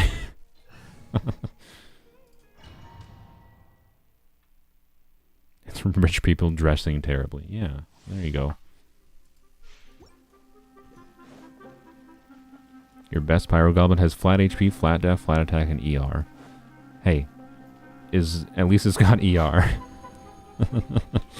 Boy, goblets, man. Goblets. Oh yeah, one notable thing, by the way, about Star Rail again. The goblet and timepiece equivalent in Star Rail, you farm those separately from farming the other artifacts, right? So what that means is that, right, those ones have more stat variance, right? More main stats. It's very similar in Structured Genshin. Can you stop? As far as, like, you know, the number of valuable stats that can be on those artifacts.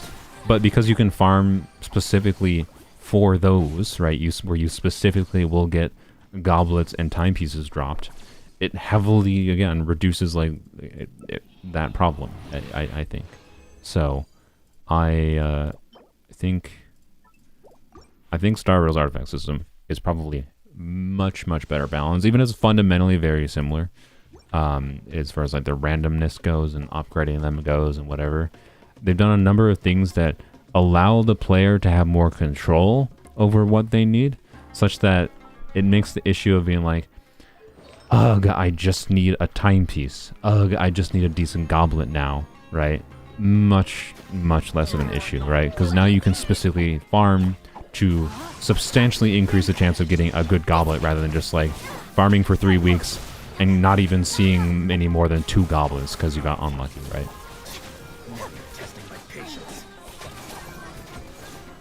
Met Gala is for a good cause since it's raising money. Oh, I thought it was definitely like, when you said raising money, I thought it was like fundraiser for the rich people type thing.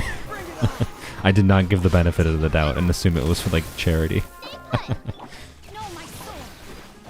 But no, rich people like pretending they're kind and going to events that make them look like they're not lizards in human skin. But you die.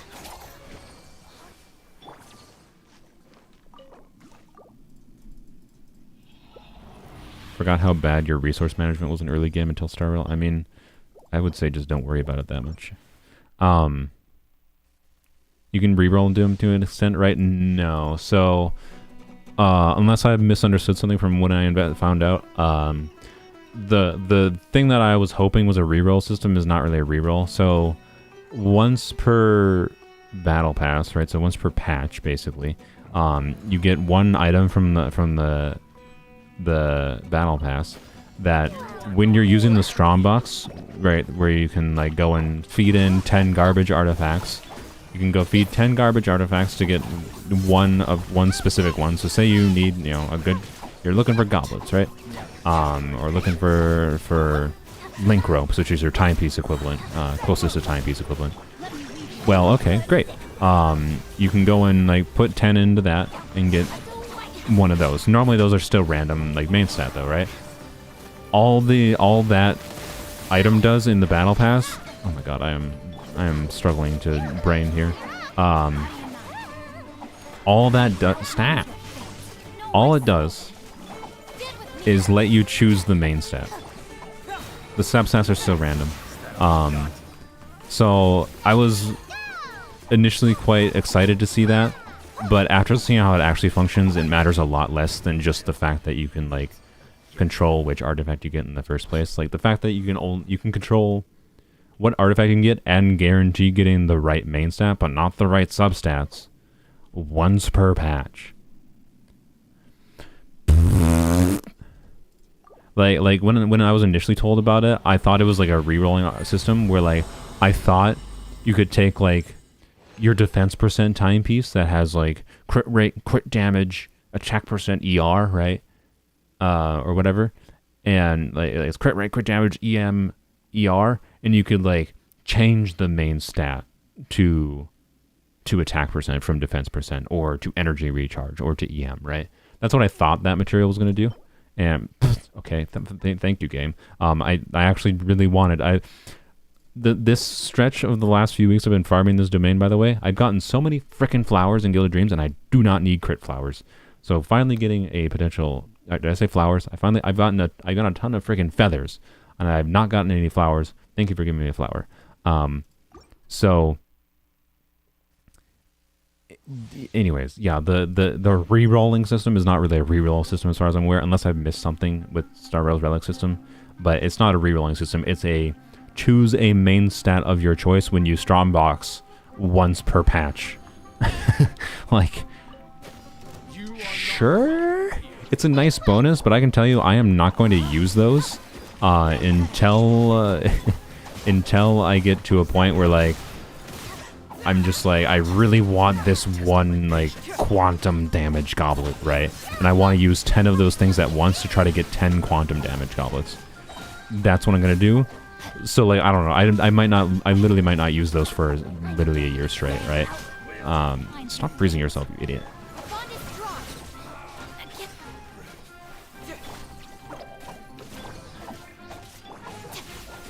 Can I generate a bloom core? Do I not have any? No, I ran out of rain swords. Cool. Time to act. Man, I hate Xingqiu. Like, Xingqiu is really strong, but like he's not as mindless as other units. And like sometimes I just like, particularly for streams, right? I just like mindless units. And Xingqiu's long R's cooldown just wastes a lot of time sometimes. And again, fixing this team is pretty simple, honestly. For like farming consistently, it's just like, lol, put another Dendro user and I'm fine mostly. And then I can just on-field Xingqiu more and just always use his burst, always. But yeah, whatever, you get the point. All right. So, anyways, this this flower could be really good. I would like to level it up right now. Biat.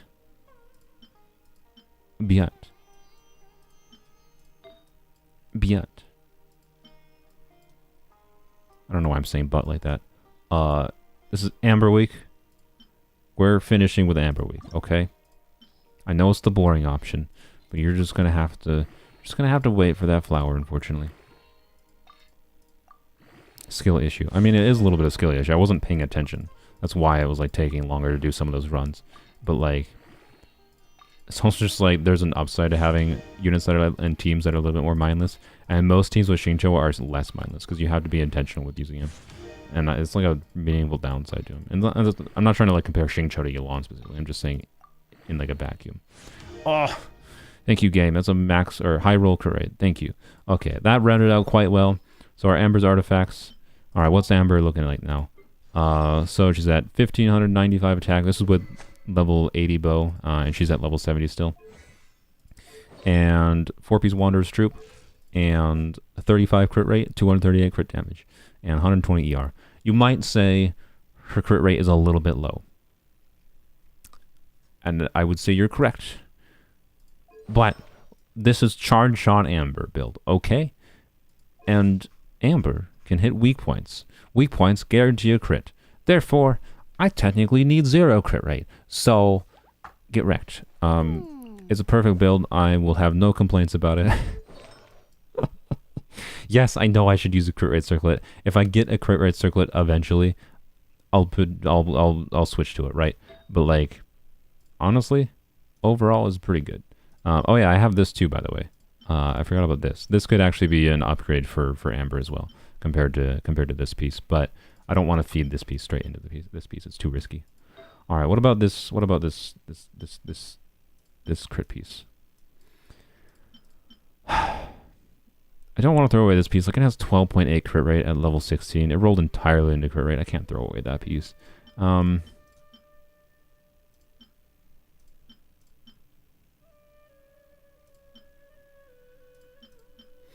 There anything I can throw away into that artifact?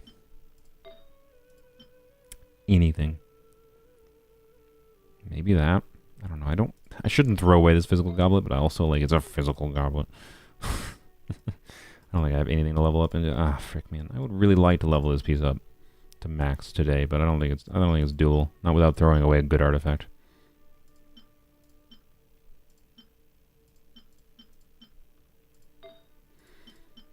No, that's too much ER to throw away.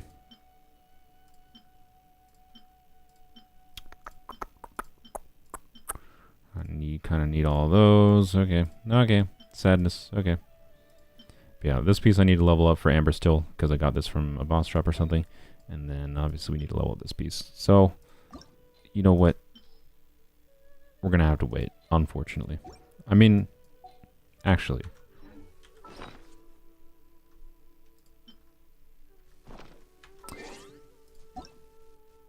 Guess what? No, not reject. Join at her approval. If you want help with co-op, let's screw it. You know what? We got artifacts to level up. Let's go farm some emblem. Emblem's a bit more valuable. Actually, I gotta go finish. I'm gonna finish my dailies first. We're gonna go farm some emblem with our fragile resin. Okay. Oh, I freaking have wishes. I forgot to use my wishes. All right. Oh, never mind. Did I? I must have used them. Oh yeah, I did use them. I got a down. Oh yeah. Wow, my brain is just all over the place. I used them earlier this week. I did not get a polearm character. I got a Diona.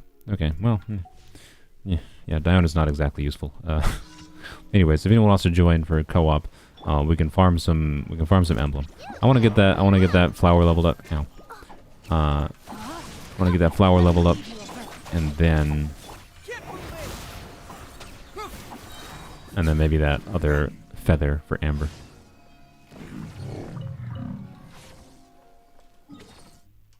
You tried re-rolling this game, but it's not worth it. It takes way too much time for 2 little rolls. Yeah, I agree. What? Did I just place a sticker?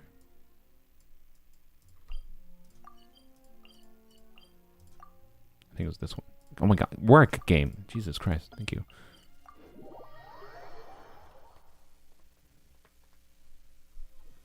You use machine gun, Rin the Queen of Amber, spam C1 Amber strat. I have no C1 Amber. I mean, we could theoretically get Amber constellations. Is she running right now? I don't think she's running right now. It's Lisa, right? Yeah, it's Lisa. So, you know, I mean, if we're going to get any Star Glitter character in the shop this month, it would be Benny Boy. But we're not exactly there yet. And, or we might get there, because if Kagura's Verity runs in the first half of whatever, I think 3.7 will start before the end of the month. So theoretically, I could buy my Bennett if we're gonna buy anyone there.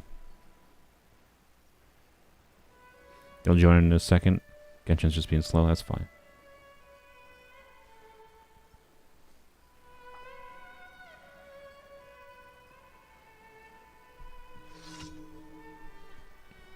I wish gliding was faster. Oh yeah, Tears of the Kingdom, by the way, the Breath of the Wild sequel, Legend of Zelda Breath of the Wild sequel comes out. I will probably at least stream my initial reaction to it on release day on Friday.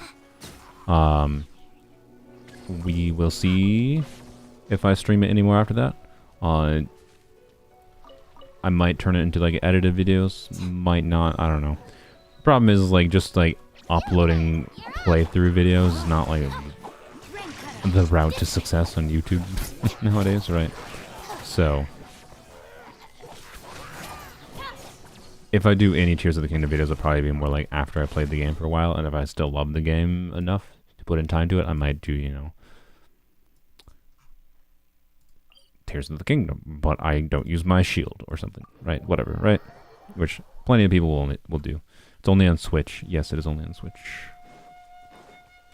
It's a Nintendo game, so yep.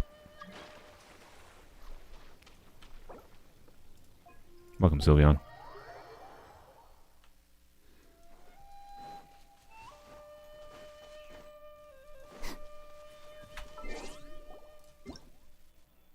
Well, gotta claim those rewards. All right. I have, since I haven't really leveled up any characters meaningfully the last few weeks, so I have stockpiled a little bit of materials, which is nice. So I'm to the point where I can probably now justify leveling some units up a bit more. But I think my intention is still going to be a level Yao Yao first, so I think this following week, now that I'm done with Amber, I think I'm going to try to get Yao Yao to level 90 to maximize Yao Yao's DPS to get the most value out of her. Will it be similar to the Breath of the Wild? I don't know. I've seen nothing on it. And do not say literally a single... If you know anything about the game, I have not even watched the gameplay trailers. I do not want to know anything about Tears of the Kingdom. So do not say anything about it. If you know anything, literally anything about the game. I want to be very clear on that. I want to go in as blind as I possibly can to that game. Yes, it's probably similar to Breath of the Wild, though. But also, I don't know how it's different to Breath of the Wild, is what I'm saying. Little overload damage going on. And now, oh god, okay. What does this lady need? She needs jade parcels, I think. Jade salad, something. But yes, it'll be similar to Breath of the Wild, I imagine. So if you like Breath of the Wild, you'd probably like Tears of the Kingdom. If you haven't played Breath of the Wild, there's a good chance you would like Breath of the Wild. If you like Genshin. It's not gacha. So, if you, if you really like the gacha aspect, I guess, maybe you won't like Breath of the Wild. But if you like open world games that have an enjoyable story, you might like Breath of the Wild. It's definitely one of my favorite games. I should have checked and seen if I have the thing yet. I think it is, if I recall, this commission uses... Where is it? I'm blind. I'm pretty sure it's called Jade Parcels. Why? There's something about this menu on a visual design level. Or maybe it was Jewelry Soup? No, it was these, right? I also have none of these. Frick. Alright, well, hopefully it was Jewelry Soup, because I can make them.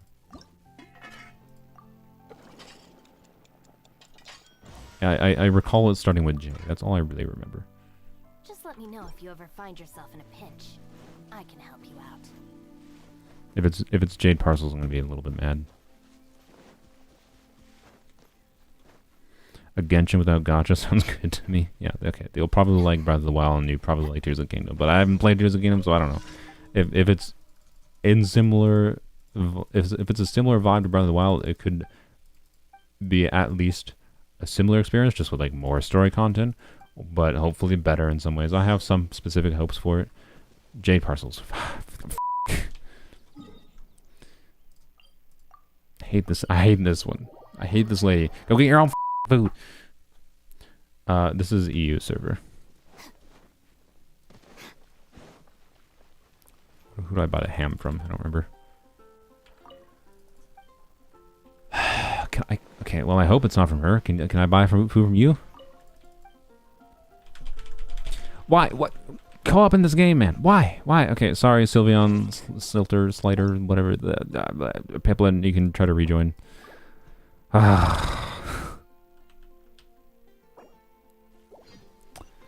game. No, not that. Ah, frick.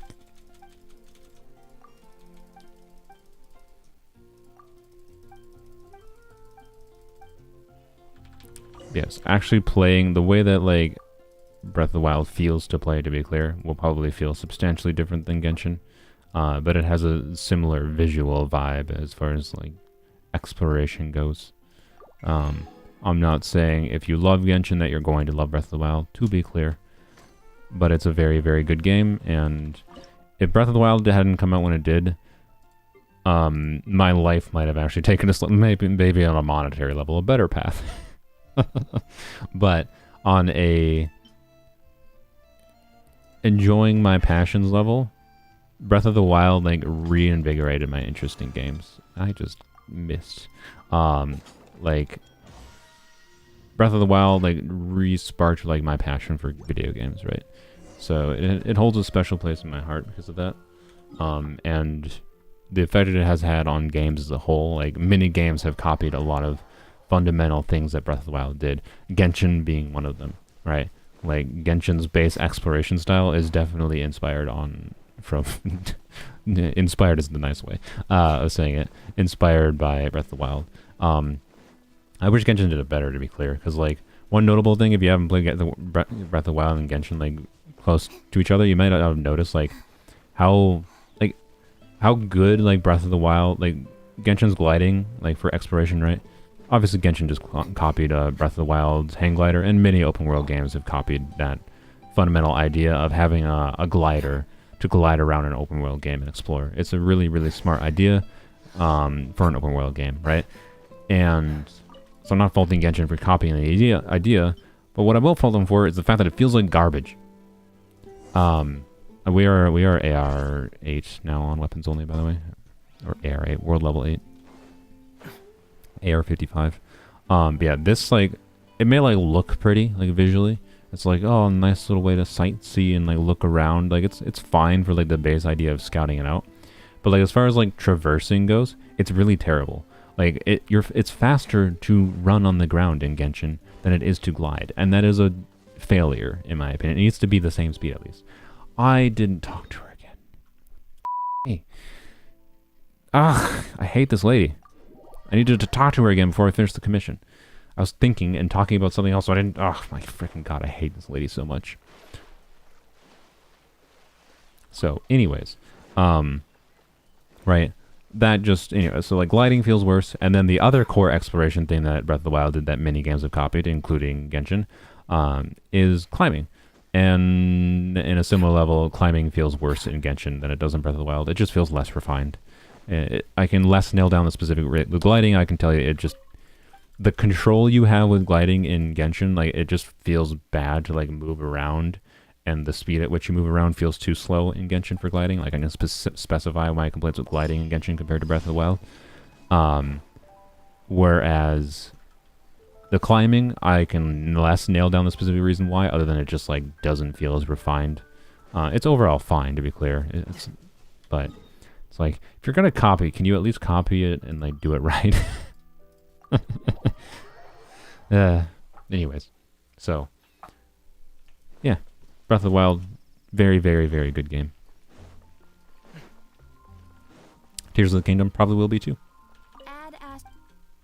but we'll see. Hopefully a better game. I have high hopes. It's kind of like the opposite situation. What's funny about Tears of the Kingdom. Tears of the Kingdom, like, my expectations for it are relatively high, because, like, it has to be one of my favorite games of all time, potentially, or at least match Breath of the Wild. Which it has a very good chance of doing, since it's at baseline probably pretty similar to Breath of the Wild. Just has new things going on, presumably, right? I have no idea what things again. Don't tell me. I don't want to know. But like, so my like optimism is like quite high for Tears of the Kingdom, basically, and I have high expectations of it. Therefore, there's a chance like many aspects of it might let me down more, right? Versus like Star Rail, the other new game I played recently, is you guys can rejoin co-op now, by the way, I think, because I got done with the dailies. Star Rail, I had low expectations going in, and it managed to exceed my expectations, right? So like, I might be like more complaining about Tears of the Kingdom if it ends up being like below some of my hopes, kind of thing, right? Compared to Star Rail, but that doesn't make it necessarily a worse game, to be clear. It just means I might have more of like a negative mindset of it because I'm going into it with more optimism and expectations versus like I went into Star Rail with skepticism and it managed to exceed my expectations meaningfully. So, anyways, gliding is so slow they made a gadget for it and have characters with gliding passives. Yeah, I know. It feels like they made gliding so slow specifically because they're like, haha, we want to like make people pull for characters for this for like being able to explore better, and that's really stupid in my opinion. Like, I should not feel the need to pull for Yelan because I want to explore around the world faster, right? So anyways, let's go to Emblem. I'm gonna grab some bugs here real quick, and then we'll go to Emblem.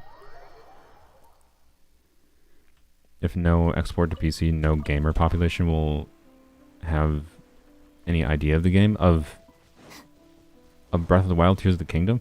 I won't disagree. I'm not gonna disagree with you, as I do consider PC like the great unifier of games, and like if Nintendo as a company really wanted as many people to play their games as possible, they would absolutely put their games on PC. But also, like, Nintendo was successful enough that they, like, it can have a far reach, and many people will play it, even if it doesn't go on PC. They should, in my opinion. I think it'd be a smart business decision for them to do so. But, I don't know, Nintendo would become... The thing is, Nintendo would become less hardware-focused if Nintendo started putting games on PC, right? Because, like, people like me, I probably wouldn't realistically be buying Nintendo consoles if Nintendo started releasing their games on PC. So they wouldn't sell hardware. And Nintendo does do some meaningful innovation on hardware. So it would be a sad thing in some ways to see Nintendo unable to join. What? Huh? What happened? What the f is wrong with co-op in this game? I'm sorry. We were just in co-op. I did a daily, and now the game says I have to finish equivalent exchange.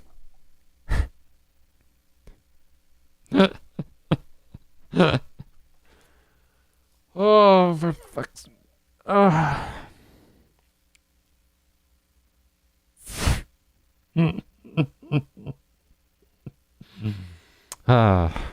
Isn't there a gadget that lets you glide faster? Yeah, but like why? Why does there need to be a gadget? Especially when there's no gadget wheel currently. I know there's a gadget wheel. Wait, I think there's a gadget wheel being added in the next patch, to be clear. But there's no gadget wheel. So like, I'm not going to want to switch to the I don't want to go into my inventory, go to this page. Where the fuck is the gadget in this mess of the thing? Oh, there it is. Hit switch. Okay. And then, all right, jump, and then jump. Wait, why am I not gliding faster? Oh, because you have to fucking, like, you have to use the gadget before you jump. And then it's only active for a few seconds anyways. And then it takes like 3 minutes or a minute and a half, 2 minutes or whatever. What are the F to get back? Like what? What? No one uses that because it's just pointless. Like, get a gliding boost for 30 seconds? Cool. But like, you can't use it in midair. And it has a 2-minute cooldown.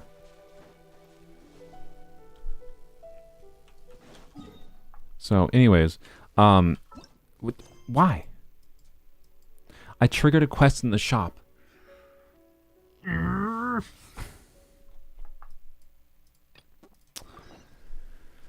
Oh, this game. Okay, you know what? I've decided we're not doing Abyss and Poems only. We're gonna finish farming artifacts here, and then I'm gonna switch to Star Rail.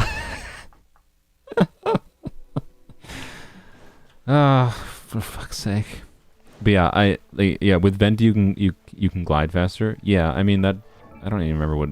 Does Venti have a passive? Is Venti the only one with a passive that says you can glide faster? It doesn't surprise me, right? Like they obviously knew Venti's kit when they first designed the game, so they first like launched the game.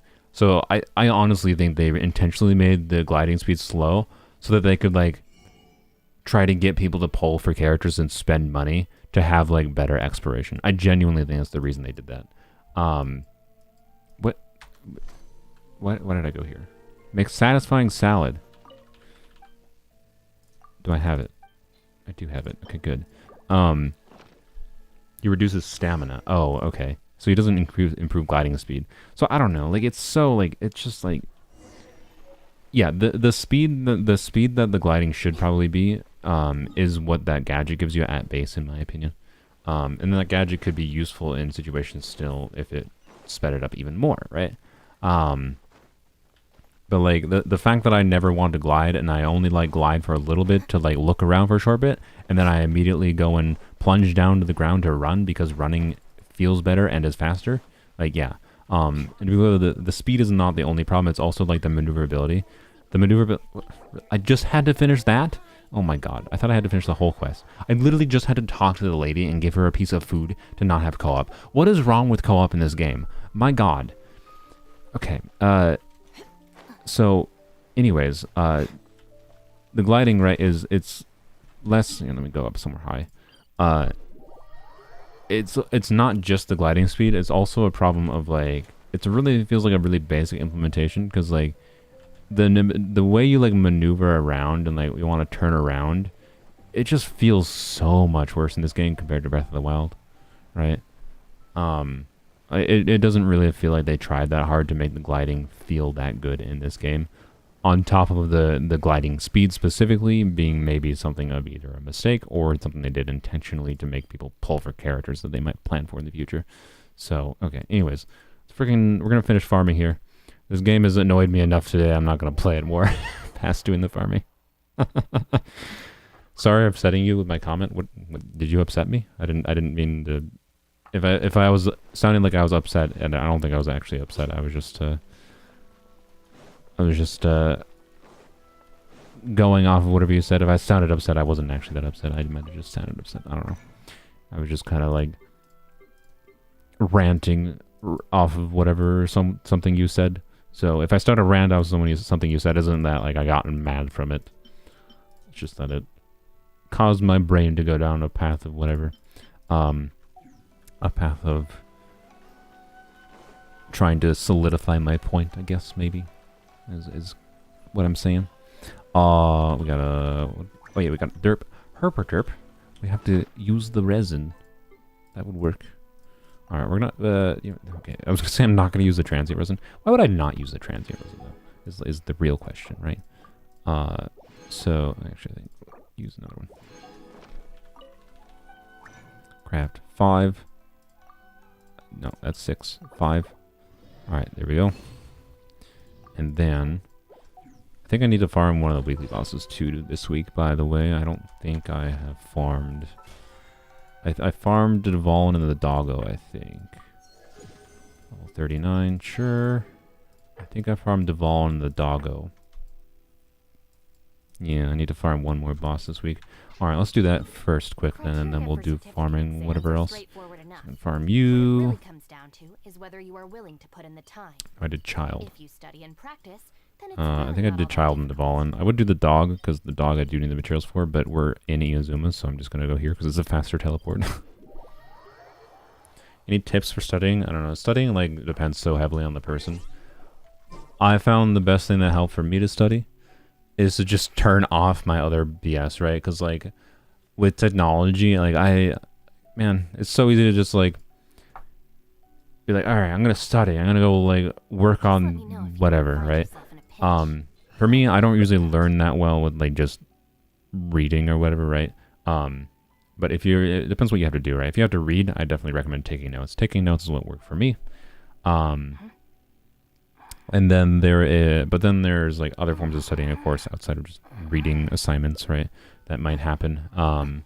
I find that I learn better by doing the actual work for things. But as far as like finding the motivation and like staying focused and doing the studying or the work on things, just turning off all other distractions. One thing that really helped me is like my phone. My phone doesn't have this feature anymore, but my phone, you can probably find apps that do this too, to be clear. But my phone had a feature that was called, I don't forget what it was called, but I think it was called like focus mode or something. It was a OnePlus phone. I turned on focus mode and I could set the time to where the phone, my phone was literally, it would literally not let me like use it for anything other than like a clock, and for like, I could like tell it I would take phone calls, right? So I could still take phone calls if I wanted to allow it, or I could disable phone calls too. But I couldn't, respond to text messages, couldn't do anything other than like, the phone is a clock now, and it will function for like core things that it's needed to function for. But other than that, the phone did not do, it was not there as a thing I could idly pick up, respond to a message, get distracted for 30 minutes, go look at a Reddit thread and be like, oh fuck, where the hell did 3 hours go, right?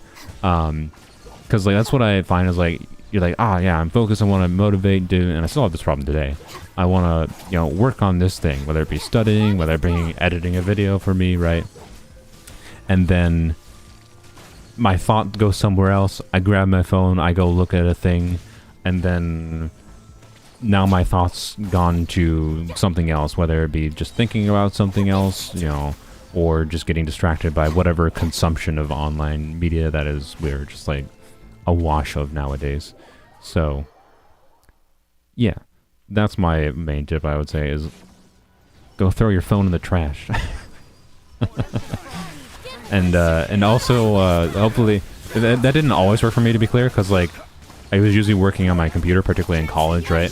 And I can still access the internet on my computer, right? And I obviously needed to access the internet to work on things on my computer, like for college stuff. But it did help for sure,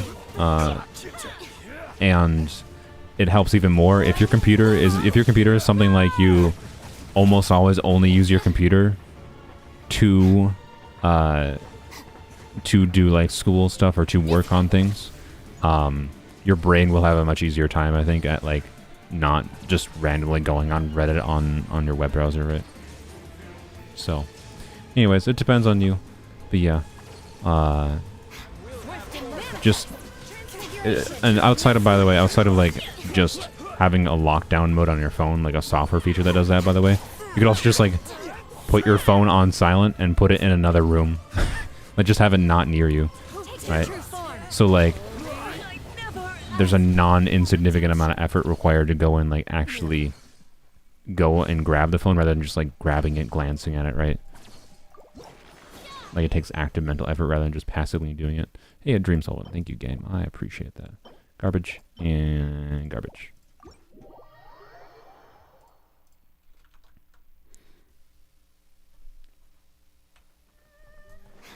Use your laptop for Genshin. Yeah, I mean, that's fair. For games, I never had that problem because, like, if I'm doing a game, like, that's like an active action that, like, if I'm doing a game when I know I should be, like, studying or working on something, that's an active choice. If I'm playing a game and launching a game, right?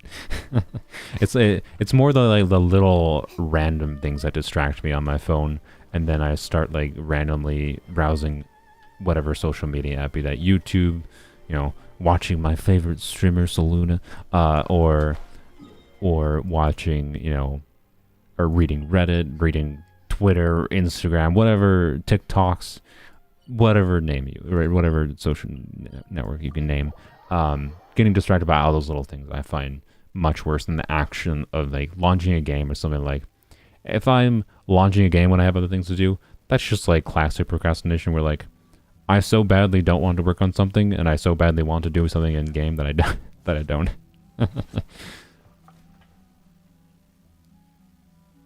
So, I have not found that to be as such as like of a passive impediment as just like my phone has been for me personally.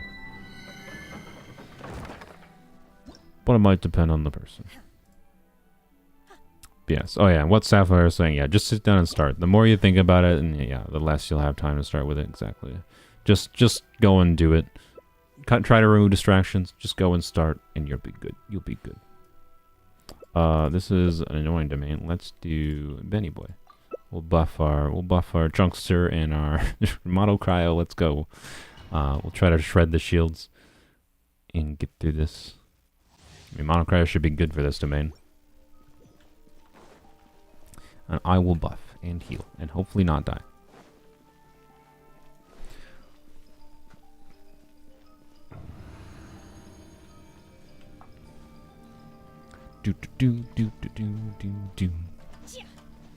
What am I hoping for artifacts here? I don't know, just any good crit artifacts, obviously. Mostly Emblem would be useful for us. I'm just farming this instead of like Gilded Dreams, because I've spent so much resin in Gilded Dreams lately, I should just probably return to this domain, is kind of why. I could farm other artifact domains, but I still I think I can get the most value out of just better Emblem artifacts, right? So.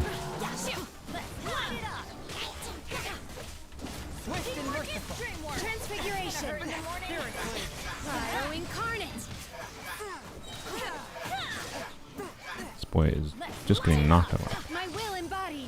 Alright, not too bad. Adventure time. Adventure time. Come on, grab your friends.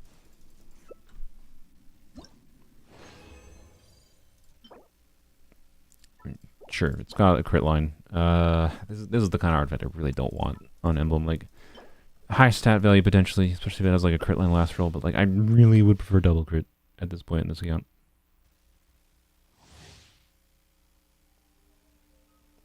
But we'll see. We'll see. I'm not gonna throw it away. I don't remember what the state of all my emblem artifacts are, what specifically I need for weapons only here. I'll look through them after I worry about leveling up my other artifacts. I'm just using my things here to try to get that flower level up today, and maybe that amber feather as well. My will embodied. Let's light it up. Nozomi, could you stop being that lucky? I just want normal luck in Star Rail, by the way. Like, I lost the 50-50 for Sela, which is, like, fine. I lost the 50-50 for Sela, and I got Welt, so it was fine, honestly. And I really, really, really appreciate having Welt. I find him a lot of fun, character level and, like, utility level. And then I got Sela at Pity. And then, of course, I wasted, which I know it was a waste. The point of the video, the point of the spending money on Star Rail video was kind of to show how wasteful it was. But lost the 25-75 for her weapon. Cool. Got Branya's weapon, which is probably the best standard 5-star weapon from what I can tell. So that's like, again, okay, got lucky a little bit in a way with losing that, but also unlucky. And then my first standard banner 5-star, not the beginner banner, my standard banner 5-star was Clara's weapon, and I'm just like, could I just get like slightly lucky, like at least get a character from the standard banner, man? Like, I'm not asking for insane luck. I just want, like, not bad luck, please. And, like, to be clear, my luck hasn't been that bad. It's been, like, pretty normal.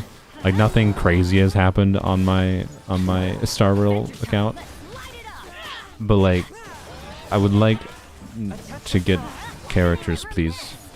There's a lot of standard banner 5-stars that look fun. Clara looks super fun. Hey, I have Clara's weapon now. I'd be even more happy to Clara, right? Clara looks fun. Branya is obviously strong support, and yeah. Baizhu is a good healer. Like, certainly wouldn't mind Baizhu. Like, if I get Baizhu, then I don't really have as much need to pull for like Luoka or something, right? But like, I no Clara's weapon though instead. Like, I didn't need Clara's weapon. I don't know. Maybe it'll be useful in the future. I've been told that the 5-star version of Dan Hong is going to be destruction, so maybe it'll be useful on him. I don't know. I have over 60 wishes saved for either Blade, Jing Yuan, or Dan Hong. Nice. I just locked someone out, didn't I? Well, let's see how long this takes us without Ganyu. My bad. Sorry, Piplin. Get a better computer. I'm trolling, to be clear. That was obviously my bad.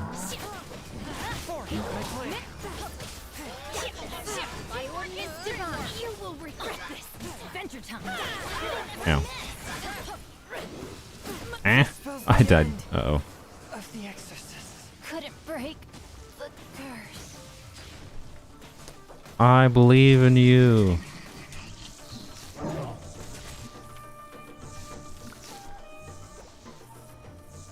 I'm sure you... Yeah! Aggro him with that flower.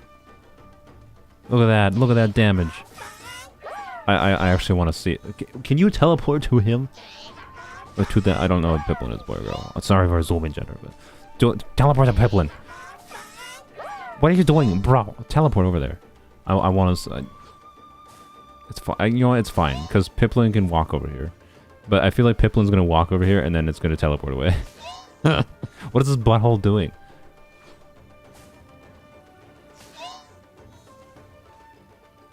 You have Clara, but you hate her? I don't know. She seems so fun to try to, like, make work.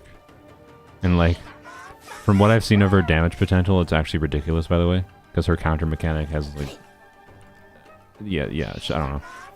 Clara's damage potential seems ridiculous, and thematically it's fun with her, Savarog doing counterattacks, right?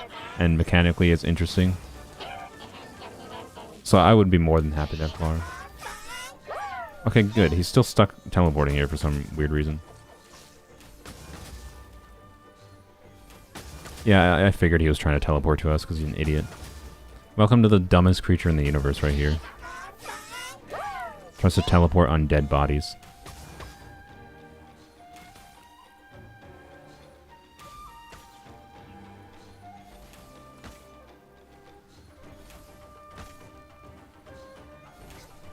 Yeah. Perfect. Obey. Thank you, Piplin. It definitely would have been faster to just restart, by the way. But it was funny. So, we did it. Thank you, Piplin.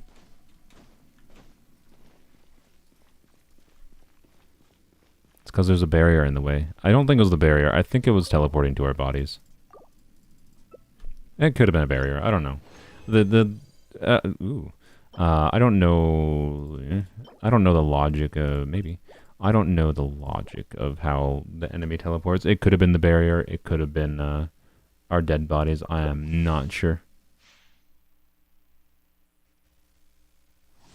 You want Himiko or Branya? I don't want Himiko. Serval's AoE. AoE enough for me. And I enjoy her. Himiko looks perfectly fine. Her burst animation's funny. But like, I'm already invested in one AoE damage healer. AoE Pyro, an AoE Fire unit would be not bad, right? But I would not prefer Bronya. Not my top pick. Not the worst. I prefer her over another Yanqing or Welt, to be clear. I don't know how good their constellations are, but I don't think I need extra copies of them over getting extra characters. If I get my next standard character and it's another Welt or a Yanqing, I'm gonna be a little bit mad to get as unlucky as I have with getting weapons and stuff, getting basically no earlies, and then also if I get my next standard 5 stars a copy of one I already have, I'm gonna be not a happy boy. Wow. No.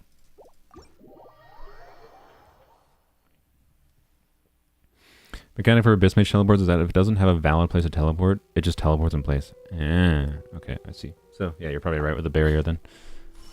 Alright. Let's claim our achievement. That's not an achievement.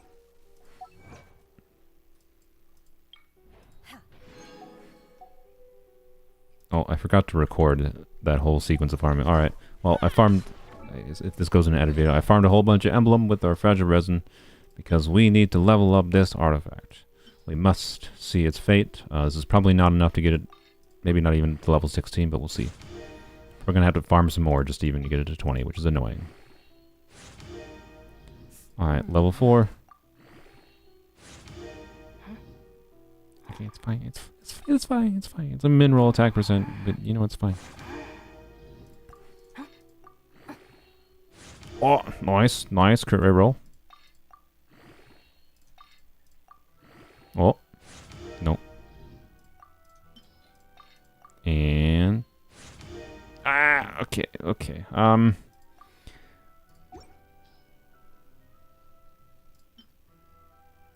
not gonna throw it away, I want to be very clear. It's just...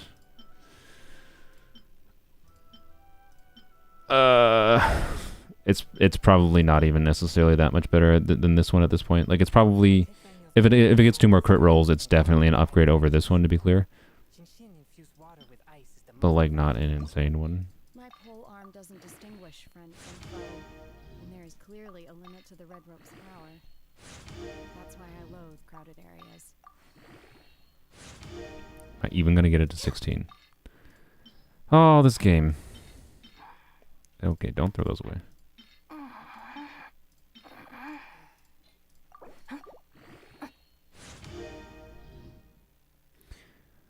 That's another low roll into attack percent too. If these were high roll attack percents, this should be like 15%. Okay.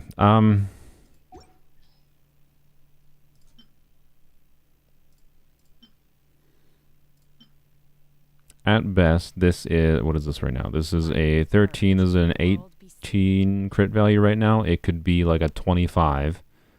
This could be a 25 crit value. This is already a 25.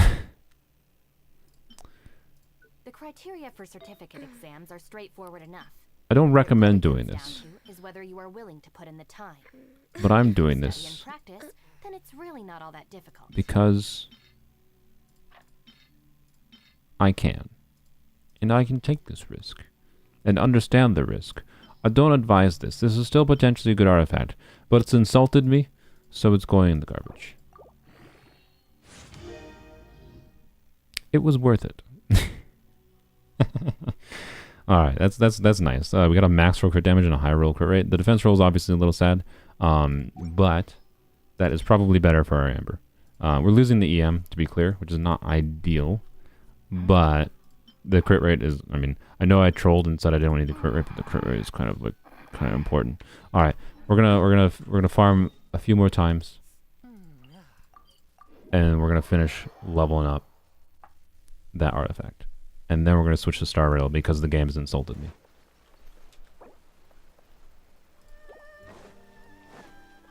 Bye, Sapphire. Enjoy. Enjoy the beds. I need to make resin first.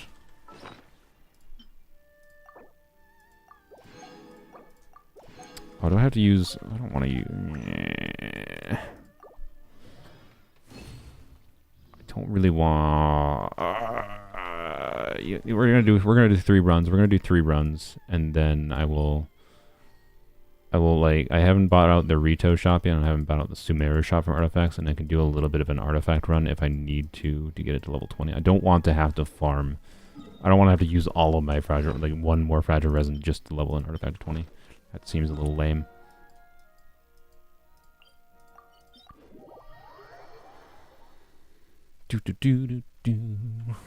I've been streaming for 2 hours and 40 minutes already. That is... doesn't feel like it has been, but you know what? That's fine. It means my normal 3-hour time will line up well with switching to Star Rail. I'm not going to do much in Star Rail today, to be clear. I don't really have that much to do other than... I don't know, I could try some maybe Simulated Universe. I haven't done a lot of that this week. Done a little bit of it, but... switch to Benny Boy. But, anywho's... honestly, your luck is better than mine. I was farming Crimson the other day, but you got nothing but Flamewalker. I mean, yeah, I would... Crimson wasn't one of those domains, like, it might be worth just to mostly strong box it, but depends on how badly you want Crimson artifacts. Hello, N.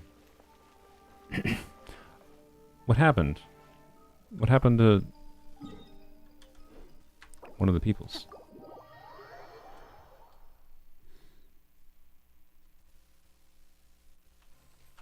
Infected rodent. You died. Rip. Why did you die? Okay. Could you try not dying? Aha. Big brain me, I know.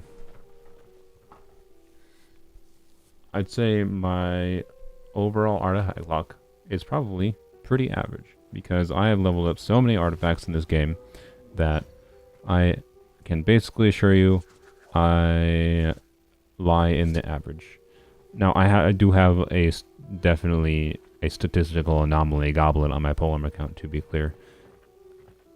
Outside of that one very rare thing, my luck has been very average, I would say. And the nature of, like, the RNG system like this is just, like, it's just eventually law of large numbers will take effect, and you will eventually get the things you want that are good enough. And it's just something of, like, you gotta temper your expectations into not being too greedy or too picky for your stats, right? That's why I like harp.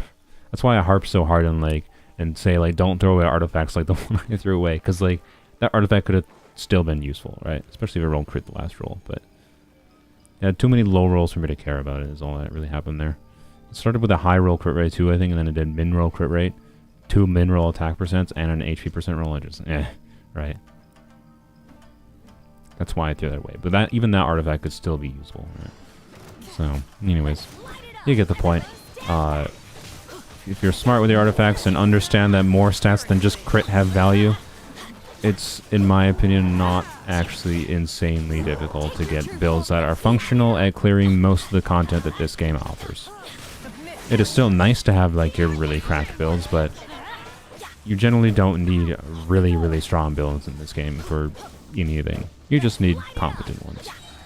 And I think people overestimate how hard it is to get competent ones because too many people prioritize crit too heavily versus, like, understanding that, hey, 3 values of attack is still pretty good rolls for a character that wants attack. Right? So, anyways, I digress. Artifact responsibly. Thanks, Game. Thanks. Thanks. Nice. I'll lock it, I guess, but also cool. Cool. Unleash. If only that was EM. ER. Or even an emblem piece in general, because like a defense percent emblem piece could have theoretically been useful, I'd say. On Shimenawa's, I don't know if I'm going to ever make use of that, but you know what? I won't throw it in the trash. You love Calamity, 4.2k attack is nice. I mean, Engulfing Lightning can get you 4k attacks too, but whatever. It's slightly harder, I think, to get 4k attack on Engulfing Lightning on a Shenhe, to be clear, but...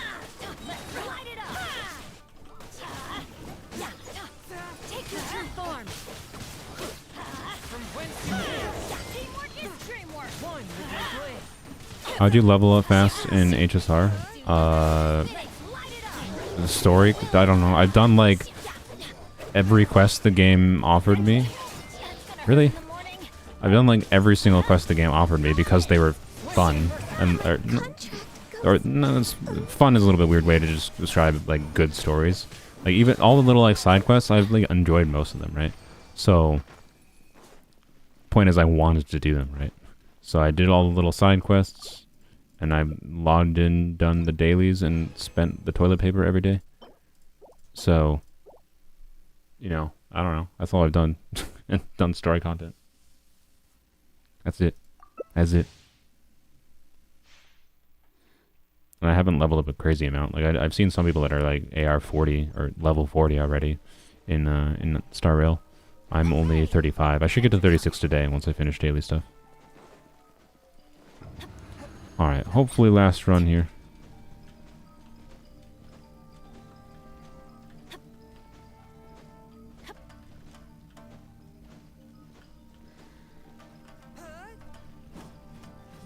I think the people that are level 40 probably ended up using some of their fragile resin equivalent is my guess.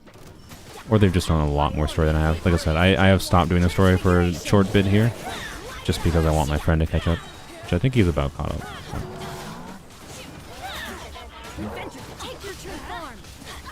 Ow.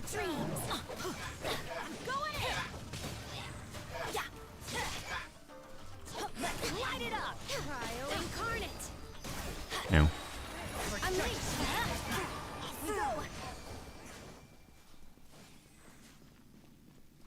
Pretty sure the people who are at level 40 plus all spent not primos on resin. I mean, yeah, they might have, but I'm pretty sure. I mean, there's some people I think that are watching right now that I know are. I think it's like no. What?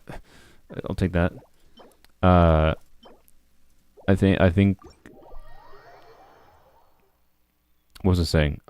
Someone. Yeah, I don't know. I've seen people on my Discord that I think are at 3940 that I don't think resin refreshed, but I think they did use. I'm guessing they used a meaningful amount of these to farm for things. Is my guess. Or there's just actually that much more story content in the game that I haven't done, right? Like I said, I haven't done much in the new area, so there's a whole bunch of quests and stuff in the new area that probably provide a lot of like level up stuff that I haven't done. It wouldn't be that surprising to me, right? And I started playing on like day 1 or technically day 2. All right, your monitor keeps breaking, so you can't see my cooldowns. That's annoying. You should probably get a new monitor, Sylveon. Oh, I think I saw you post in the Discord. You know what? Screw it. Let's have a monitor. I know a lot about the tech industry and about monitors and computer stuff in general. Sylveon? What's your price range? What's your price range you're looking at for a monitor? What kind of monitor do you want? What size do you want? What price range do you want? Why do I keep getting artifacts I need to level up? By the way, I just want to level up Amber's artifacts, and the game just gives me not Amber artifacts. All right. I mean, I don't know. I guess I can do burst. No, I think about it. I could do 4-piece emblem amber. Is it good? Probably not. Can you give me some doubles so I like don't have to farm anymore, please, game?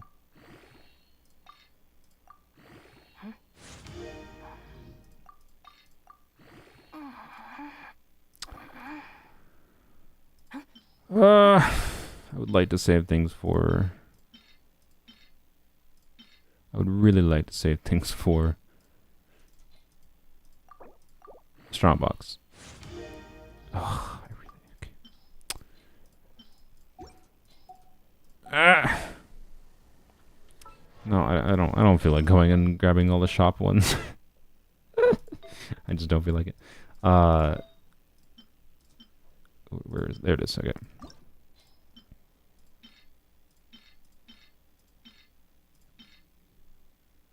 Double me, please. If the Arataki gang stirs up any trouble, I'll drag every last one of them back to apologize. Hmm.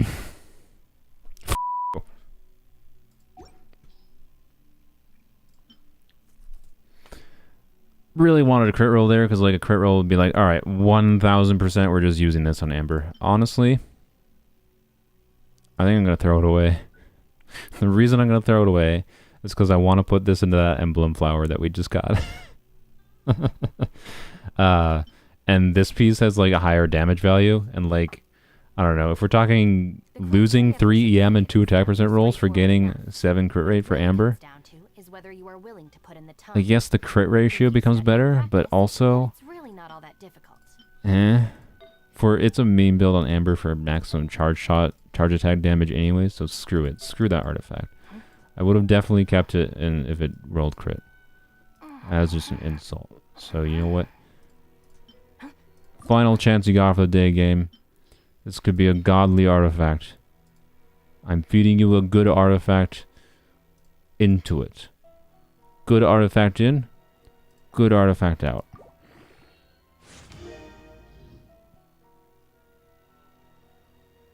The one defense roll is sad. This is a double max roll EM. Like the only way you have 3 rolls of EM like this with 70 is if you have max roll, sorry, triple max roll. This is max roll EM, max roll EM, max roll EM. And then we had 2 crit damage rolls. This is a weird artifact. It is a very good one, to be clear. Weird one. It would have been... If it didn't have that one defense roll, I would say this is a straight up godly artifact. Without because of the fact that this one defense roll, like, if this one defense roll had gone into crit, and this was like a 35 CV plus 3 max EM rolls, this artifact would be insane. Like this kind of artifact, I want to be clear, right? If this didn't roll defense there, and it rolled like crit rate or crit damage, the crit value combined with the 70 EM would make this artifact better than some 50 CV artifacts. That's what I'm trying to illustrate here. That's how good this artifact is. That's actually really good. I will probably use that on Xiangling instead of... I'll probably give Xingqiu this one, I imagine. Although we lose a little bit of crit rate. And our flowers are really weird looking. We have so much attack percent, it's ridiculous. Yeah, I don't know. I'll figure out build balance later. A little bit sad that I would have preferred more crit rate versus crit damage, but you know what? That's a really good artifact for Xiangling at the very least. So we'll take that. Anywho's 70 EM is a lot. So, but yeah, that was almost a god tier artifact without that defense roll. It is still very, very good, to be clear. Alright, I think we're done on weapons only for the day. That was certainly a week on weapons only. I might do some... honestly, I might do bounties or whatever on my own. I'm kind of sick of Genshin for the week. We'll do events. I'm going to do events this week, I think, on my lonesome. I'll give you guys thoughts probably next week. I'm probably only going to do one stream next week, by the way, because of Mother's Day. I don't know which day yet I'm going to be doing the stream on, though. It might be on Mother's Day, it might not. Because it depends on when I'm going to be visiting my family. So, my mom and grandma specifically. But anyways, I gotta do this event. I'm gonna do it this week, though. Probably off stream, because, you probably played the event yourself. You probably know what happens. It doesn't make that good of streaming content, in my opinion. Unless I try to be a fakey, reacty boy. Can't believe Kave stuck his thing in the thing. Anyways, let's go to Star Rail for a little bit. It'll take me a second to set up.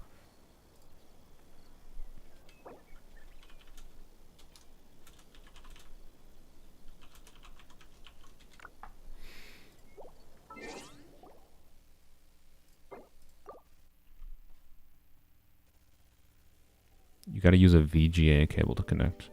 80 to 100 euros, but you found out you don't even have HDMI compatibility. Wait, like your laptop or computer doesn't have HDMI? You only have VGA output? What computer? Sorry, Sylvian. What computer are you using? I'll be honest, like, if your computer does not have a not VGA output, I don't know if you should even bother spending too much on a monitor versus, like, you can find VGA monitors. I don't know in where this would be in where you live, but you can probably find some shop that takes old computer hardware, and in particular for VGA displays in your situation, businesses.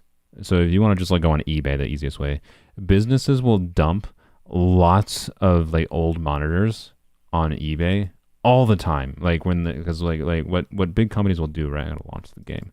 What big companies will do is they like, say that they have like a deployment of 50 computers, right? Well, if they're going to upgrade every employee's computer, right, and upgrade computers, they're probably going to try to do everything at once. So what they'll do is they'll dump like 50 monitors of the same model on eBay for really cheap at the same time to like try to get rid of it, right? Kind of thing.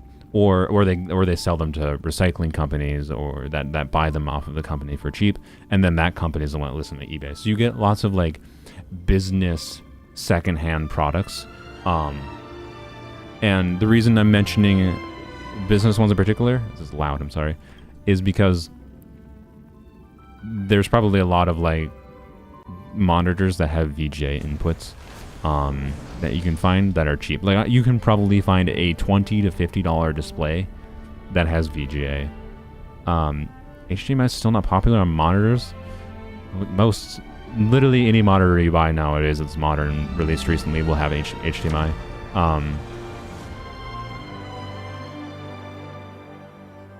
BenQ from 2015 is not a recent monitor, to be clear. That is a almost 10-year-old monitor. No offense. No, it doesn't seem like it. That's an 8-year-old monitor. That's not new. That's not surprising for 2015. But there's basically nothing that doesn't have HDMI. Most things have DisplayPort even now. I gotta change my display settings. Give me a second.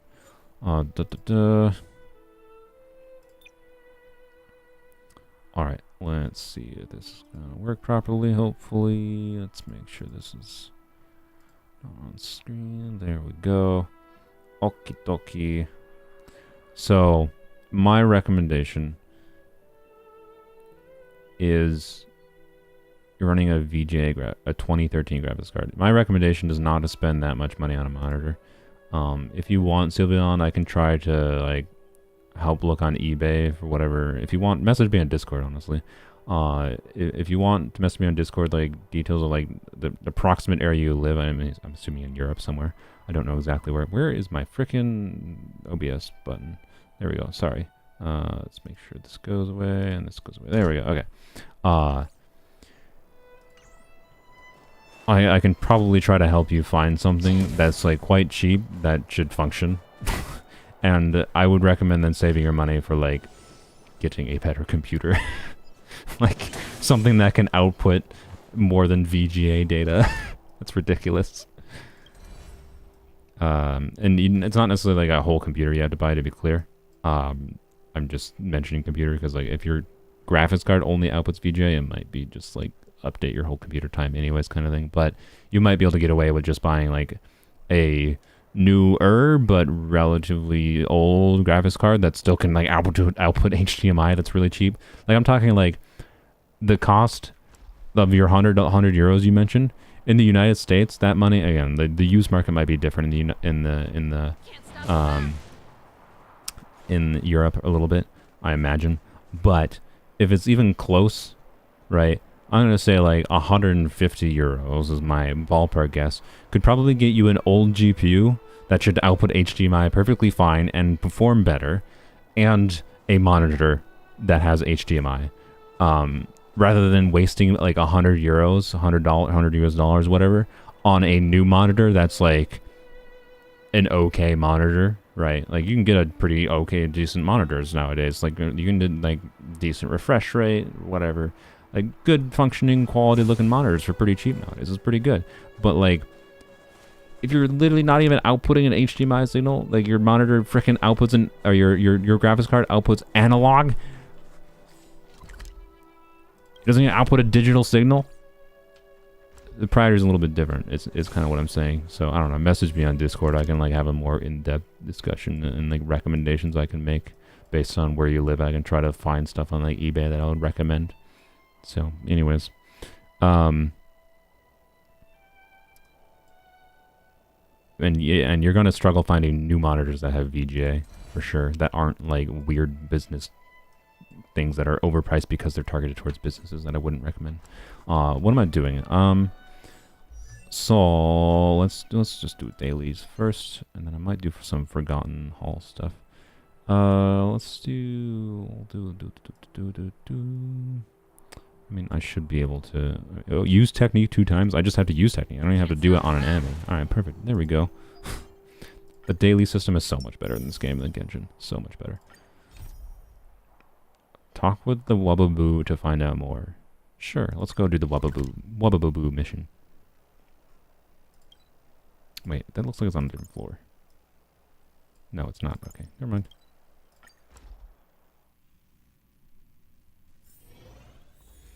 In the UK, inflation hit everything is so damn expensive. Yeah, I know. I was just throwing ballparks out there, like I said. But like, inflation doesn't mean things are 100 times as expensive, right? Like even if like used parts cost 2, maybe even 3 times the average of what I would expect in the United States, I would still recommend going the route of what I'm mentioning, right? Rather than wasting the money on a new monitor specifically. Not to mention, like, your problem with your monitor, Sylveon, by the way, if your graphics card is that old, might actually be a problem with the graphics card rather than the monitor. Unless you have tested it with another monitor already. You should do that. If you have the ability to like test with another monitor or whatever, which you might not, test that, but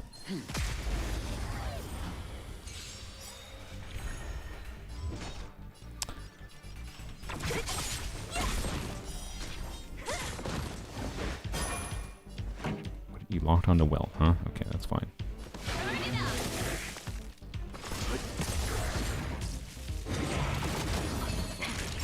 No, the monitor's broken, the cat broke it. Okay.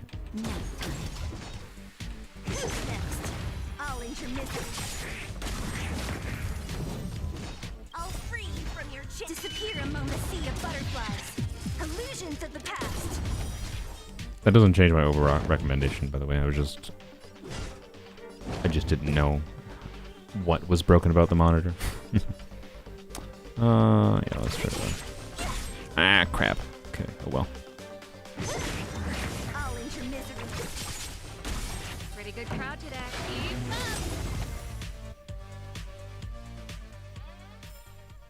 The galaxy is fast. Oh, there's a big boy. Oh, Jesus Christ.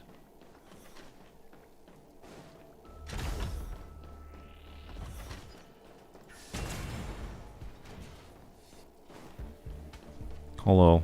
Hello, Wubbaboo. I think I'm adding an extra boo. Well, I think the way I'm saying it, Wubbaboo, is definitely wrong, but also definitely better. Wubbaboo is objectively worse than Wubbaboo. Companion danger coordinates. Alright, sure. We gotta go save a friend. Please?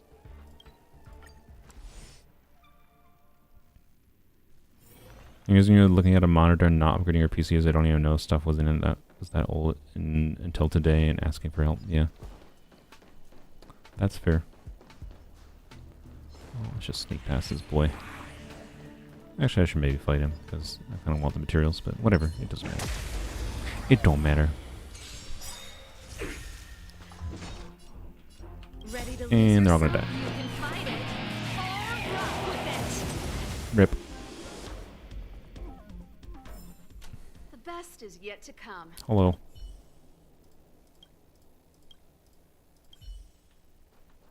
have to go back to him. Okay, that's fine, I guess. I'm gonna go fight this because I want the materials.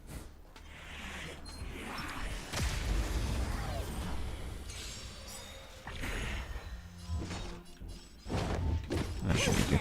Yeah. Okay. Disappear among the sea of butterflies. Illusions of the past. The galaxy is vast beyond compare. Oh, I thought that was the daily mission for some reason. Oh, hey, level 36. Nice. Where do I do it? Back here. Okay. I can brain. You're so tempted to spend some fuel to get to 40, but I don't know if it's worth. I wouldn't bother personally. I'm personally in no hurry to get to 40. And I would have, if I would, I would have a reason to do more than anyone to try to like make content on it or something. But, Hello. Okay, I just had to. Okay, sure. Thanks for the monies. Claim. There we go. Okay. Wonderful. But yeah,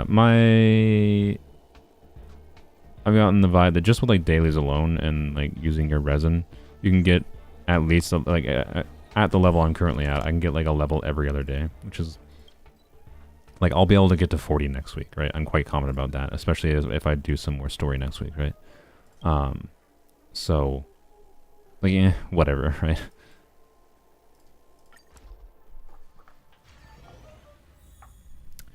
Hey, it's Gepard. Give me my roots. Claim. Blam. What are you? Why are you staring at Himiko?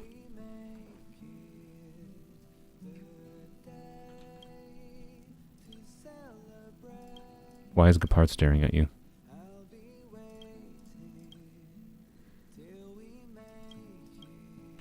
Gepard, why are you staring at Himiko? Not long ago, Himiko showed me her collection. There was something called a satellite. I was very intrigued. It works in a similar way to our automatons. If we could launch our automatons into space like satellites, it'd definitely give us an edge in combat. You want to like, okay, yeah, thinking like a American, I guess. It will be very difficult to bring this concept to reality. Himiko told me that if the Silvermane guards do, the only thing though is, I can't make the call. Okay, well, you have fun with that. Gepard just like you, for real. Oh boy, okay. What do I want to spend my materials on? I've just been mostly farming for like these types of materials. Question is who do I want to farm for? I also should probably fight the boss one more time. I think about it. So I'm gonna do one more boss, 'cause I think I can do one more boss, right? The question of which one, I honestly have no idea which one is better for me, because I don't remember what characters use what. I guess I could check. Traces. This takes... Okay, that's the first area boss, and I have 2 of them. What about you? That takes Icy Boss. Icy Boss, okay. Looks like we're fighting Icy. Well, yeah, we're fighting Icy. Okay. Okay, let's go fight Icy Lady.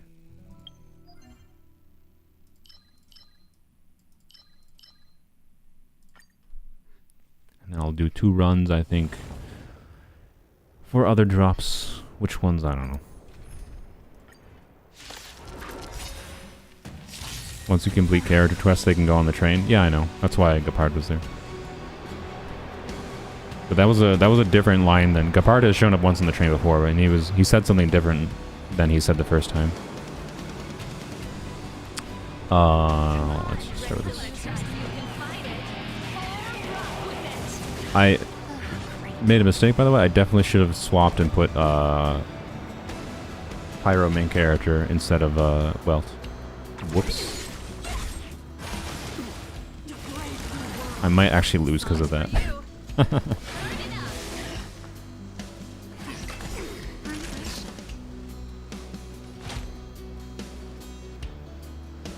Yeah, well, Time retreat. Survive or be destroyed. There is no other Do do do do do.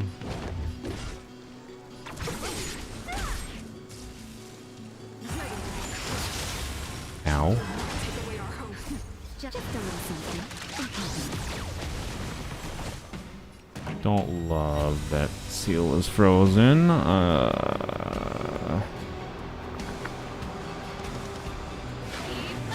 Let's begin. I really should have brought a pyro. That was a mistake. I didn't think about that.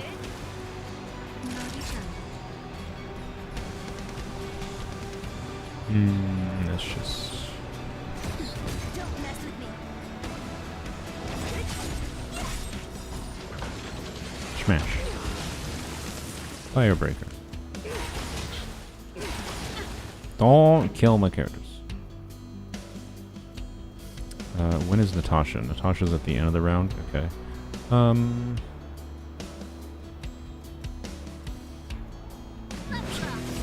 What a head. Ready to lose yourself? You can fight it.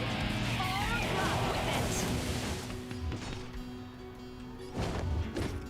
with it. Disappear among the sea of butterflies. Illusions of the past. Almost. Time for a shot. I don't know if I can beat her, by the way. Without Pyro character. It's fine. We'll be fine. Got a break. For the main event. Leave it to me.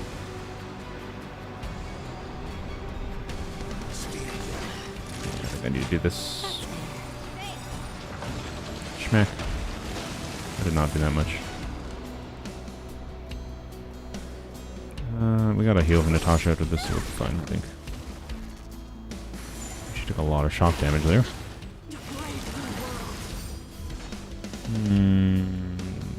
I should probably use Natasha. Next.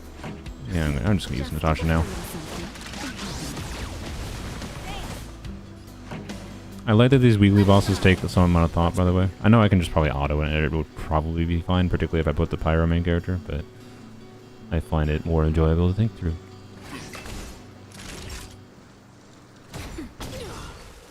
Oh, I was hoping that would do more. Ow. No. Oh my god. Okay. Can you not deal damage to it? Oh, you can. Okay, good.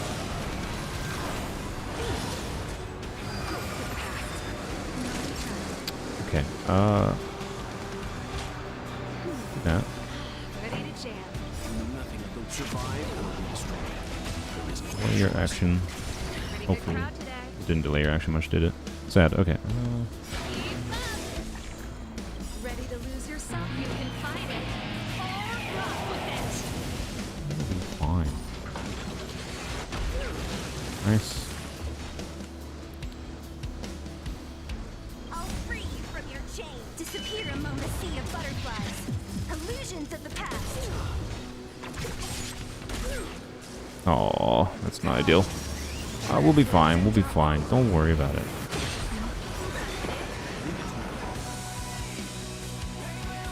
Not ideal. It's fine. It's fine.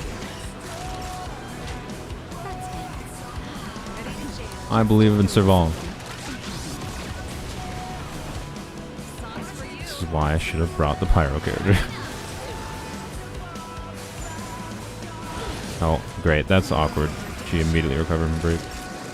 Okay, Pretty good crowd today. this might hurt. Oh, it's fine. It's fine. It's perfectly fine. Less fine. Substantially less fine. Ready to jam. Oh, yeah, I have the ability on Natasha that clears a debuff now on her skill. Oh, it's perfect. You can fight it. Or rock with it. Let's begin. Boy, the energy on Natasha is really not ideal, but there's nothing I can do about that.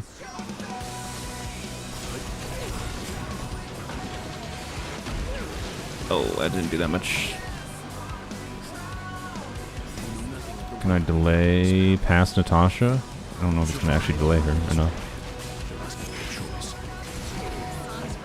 No! Brick!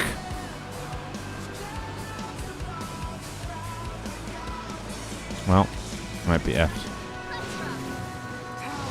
Unless Serval lives. Then maybe. Oh, Serval and Natasha lived. I'm fine.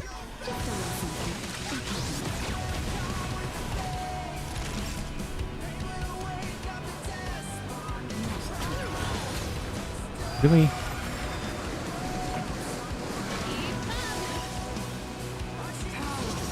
No, this does not kill me.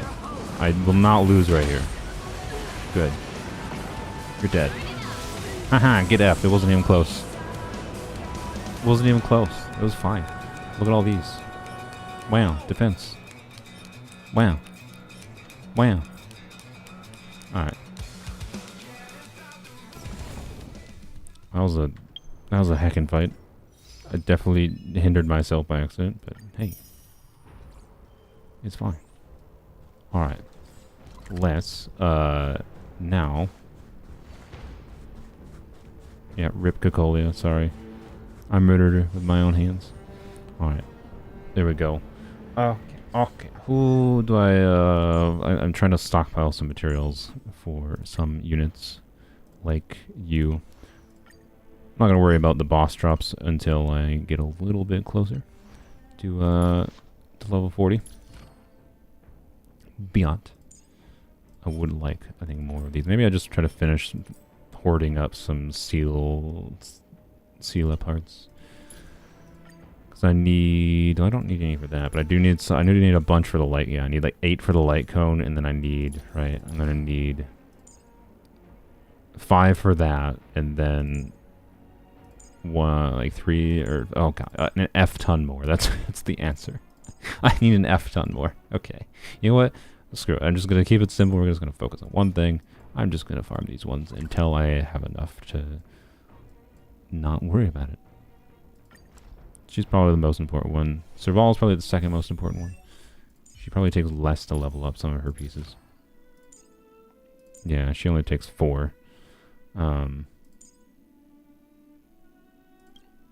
what is her ascension for? Start the battle, immediately regenerate energy. Nice. I like that.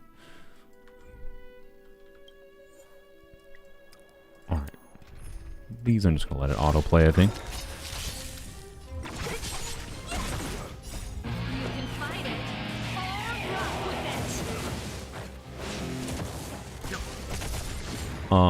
I might try, I guess, some simulated universe after I'm done farming here, since I don't want to do story. I'd rather just do story off stream. So I might try either Forgotten Hall or Simulated Universe. Probably Simulated Universe. Simulated Universe is much more fun. Does anyone know? Someone mentioned earlier in the stream the Clara story. I have to be level 36. Does it take like a day or something for her to message me? Is that how her story starts? Most of the story seems to start just like someone messages you, but I think some of them you have to go and talk to the person. So do I have to go talk to Clara for her story?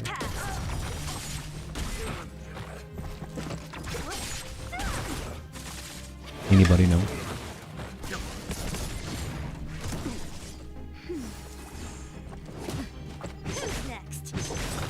I love the simulated universe. Yeah, it's a lot of fun. I like it.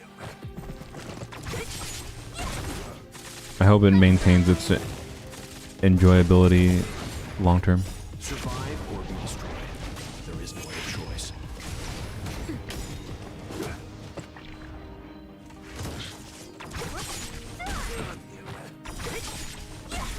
I'll probably do simulated universe. It's more fun.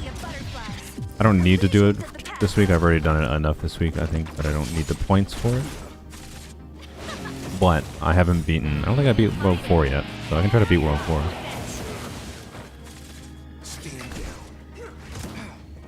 Is AR locked? I mean, yeah, that's why I asked, because I got to level 36. Someone mentioned that I needed to be 36, and I'm level 36 now.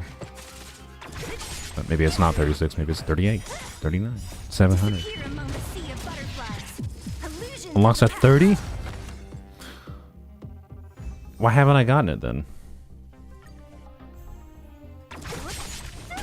How have I not gotten Clara's quest? I must be missing some trigger.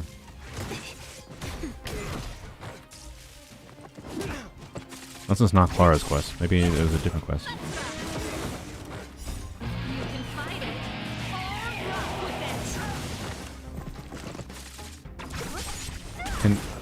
Game, can you heal my Sela?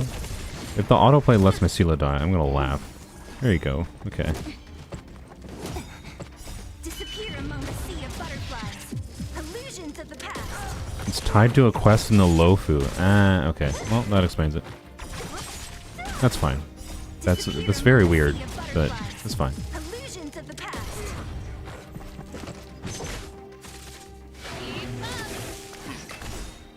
Survive or be destroyed.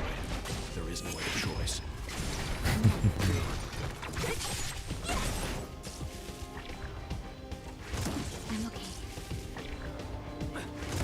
It's completely unrelated. Yeah, I know. It doesn't make lore sense, but it's probably just a timing thing to like. Illusions of the past. I get it, right? You want to like try to on a game design level. I get it. You want to try to get players to like go back to the old area, particularly players that might not have like gotten all the chests or whatever, and might not have done all the quests, that might have missed some of the little puzzles that are around, whatever, right? So you bring them back to the old area after they've been to the new area for a bit. I get it. It's a little bit weird compared because all the other ones didn't do that, but it's fine. Disappear among the sea of butterflies. Illusions of the past. And it's not your fault for assuming it. It made sense to assume that was just at 36.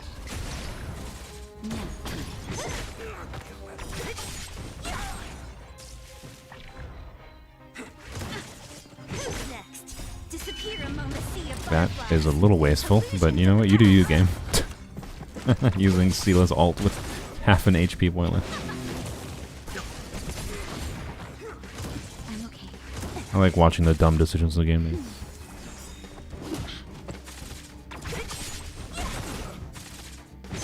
It's the definition of random bullshit go. Just a little something. You can fight it. Just press buttons and you'll win. Yay. Exciting. This autoplay feature, as boring as it might be to watch, to be clear, is genuinely one of the things that like makes this game less annoying for like daily progression stuff than Genshin.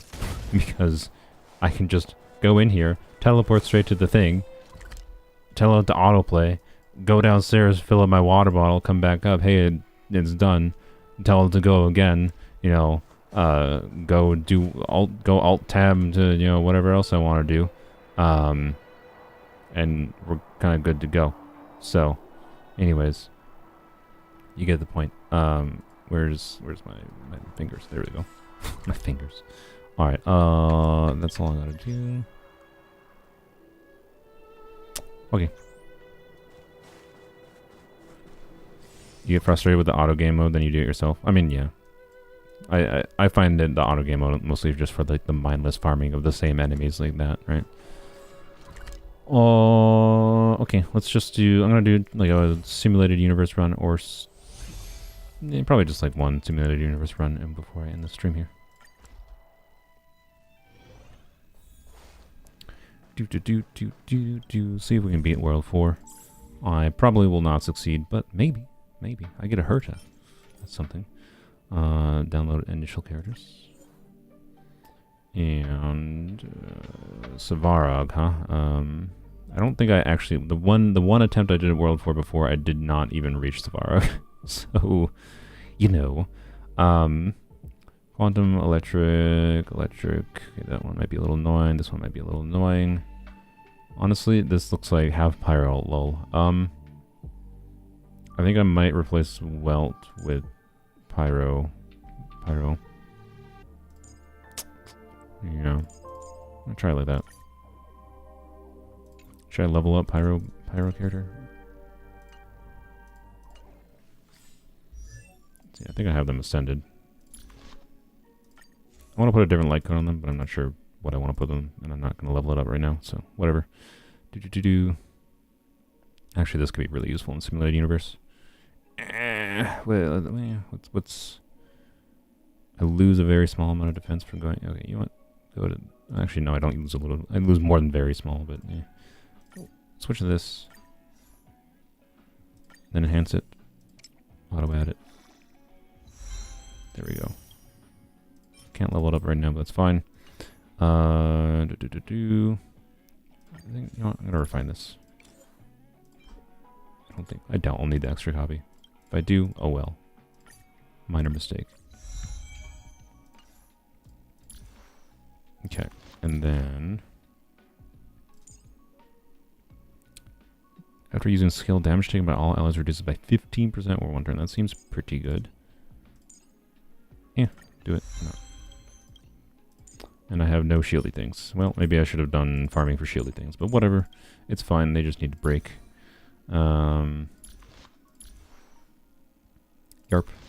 We'll level them up a little bit too. Alright. There we go.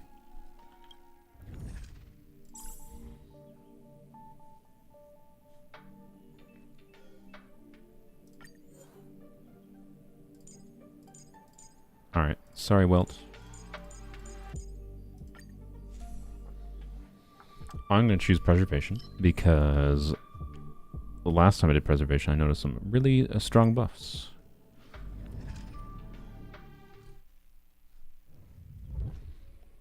Here at World 6 it's kind of impossible without 14 of the Hunt for now. Low level later BK. Yeah, I mean there's also like 6 difficulty levels in these too, so I'm not too surprised. I think just a random blessing is best. Preservation and Destruction. Shielded characters receive reduced damage. Okay, that seems decent, considering I can get that on. I can technically get a shield on everyone. Characters gain a shield based on HP difference between... That seems not bad either, but I'm going to choose this. Alright. Good job, me. So you are afraid of me.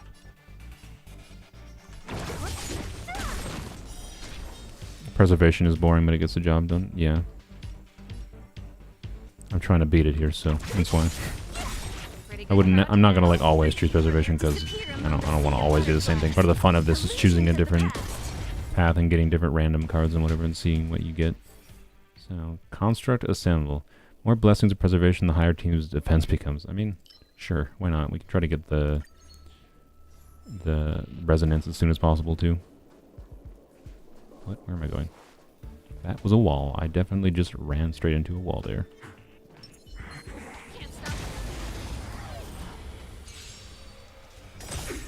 So you are afraid of yourself? You can fight it, or rock with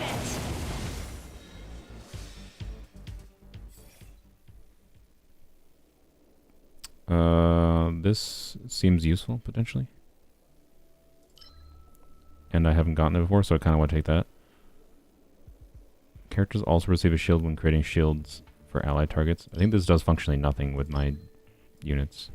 So I'm going to choose this, even though this would give me the path resonance.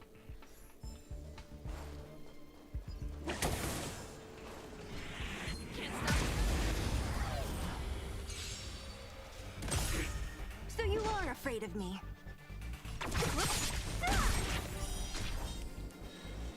Let's just try this. Ah, I was hoping it would kill it. This song's for you. Turn it up. Time for a shot.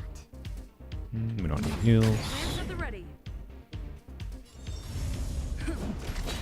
Don't mess with me. Didn't really need the shield, but I did anyways. Why not? Alright, we can get the resonance. Increases the max damage that can be absorbed by shields created by characters. Shielded characters have increased crit damage. That seems nice. I'll really take that. This is probably good, but being that Pyro character is not generating any crazy big shields, is probably better. After using Path of Resonance, physical damage to all enemies based on max damage that can be absorbed by... Deals physical damage to all enemies based on the max damage. That does not seem like a very good one. Okay. That is not a good one for me. Oh well. Oh well.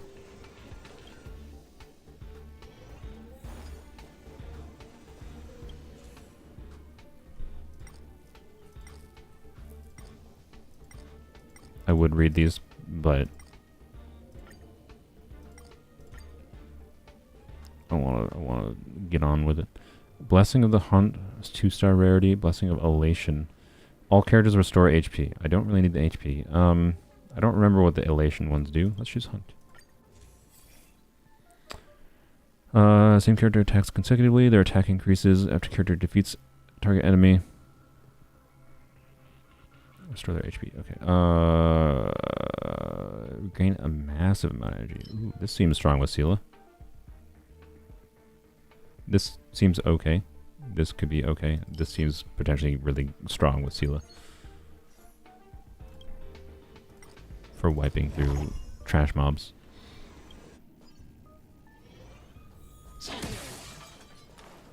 All the occurrences. It was to earn more currencies. Consume 100 fragments and obtain 1 good value blessing.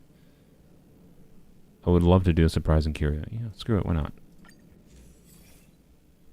This is good value, huh? All characters gain a shield. I mean, that gives me guaranteed crit damage bonus with the other one I have, I think.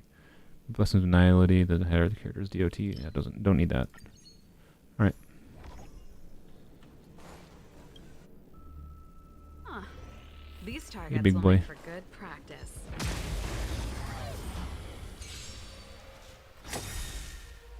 Great. Ready to lose your sight? You can find Oh, it. I didn't realize I had the thing charged up already. Great. Great. Disappear among the sea of butterflies. Illusions of the past. I did not do as much as I expected it. Didn't even get through the shield.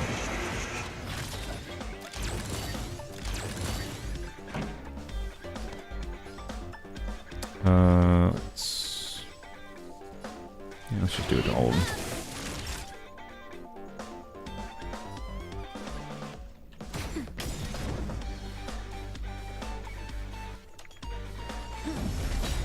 Don't mess with me.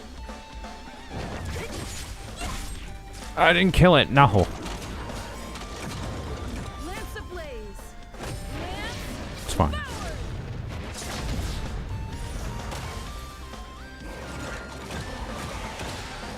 Pretty good crowd today. Oh, I can't already. That's fine. That's fine. It's gonna blow up. Who's next? I'll end your misery. Who's next? Natasha. We don't need a heal, so that's fine. Disappear among the sea of butterflies. Illusions of the past. That'll take more. Lance at the ready. What a headache. I think a lot of the things that make the Pyro main character strong, by the way, is their defense scaling constellation, so we don't have an insane amount of stuff going. It's for you. I'm on guard.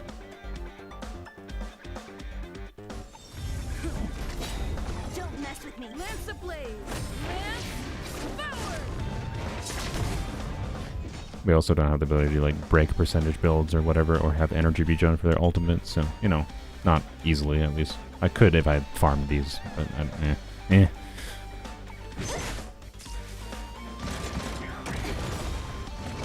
Pretty good crowd I mean, today. you finally gave us a reason to heal. You can fight it. Or rock with it. Just a little something.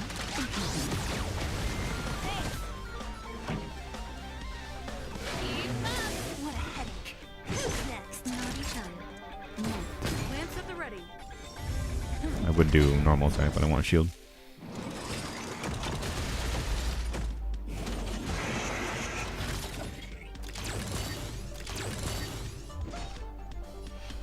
Let's see how close this gets. Close enough. Free from your chains. Disappear among the sea of butterflies. Illusions of the past.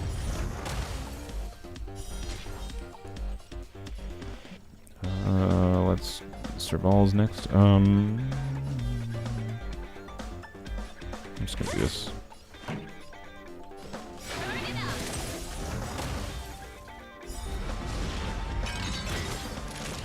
Ready to lose your sight? You can fight it. Or rock with it. That'll take. Don't mess with me. No problem. Capard's Light Cone on Trailblazer from Standard. That seems... I mean, probably good for them at least. It's probably better than having Claw as weapon and nothing to do with it. Alright, when a character is hit or has their HP lowered, they gain 4 stacks of Fighting Spirit. I don't remember what Fighting Spirit does. Each stack increases attack by 3% and... okay. Sure. Playing a frozen enemy. I don't really have frozen. Yeah, alright, this is some garbage luck here for these cards. That's for dang sure. This is the best one we have. Alright, we'll take Fighting Spirit. Curios. Sealing Wax, random Blessing of Destruction. There's a greater chance for Blessing of Destruction. I don't really want this, but it's also one I haven't chosen before. When choosing your blessings, all blessings are guaranteed. This one's definitely the best one, I think, here. This one is interesting as well for increasing your damage dealt, but well, I'm gonna take this one. So I'm trying to win, not trying to unlock Curios.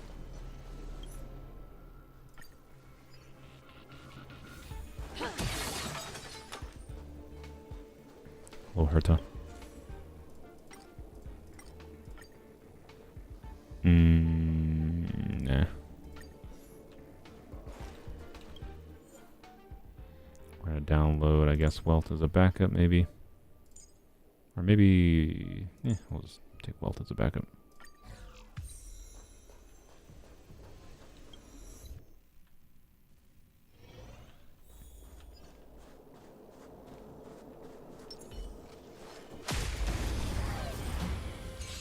Can you sneak past enemies with Seal's passive in Simulated Universe?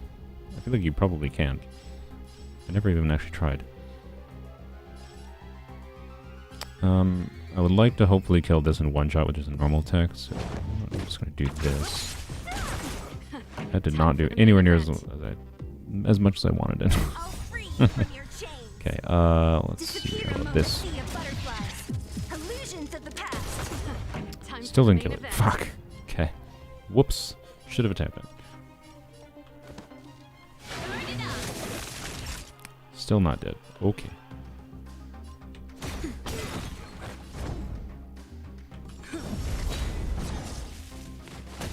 Don't mess with me.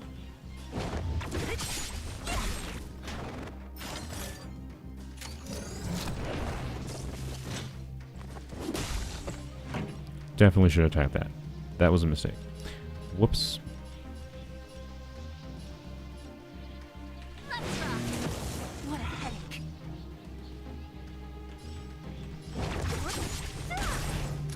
Bruh, how... oh my god. These enemies are so much more tanky than I'm used to. I'm on guard.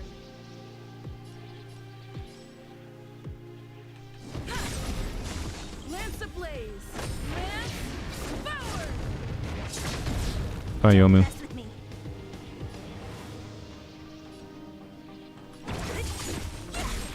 Oh, it still didn't die.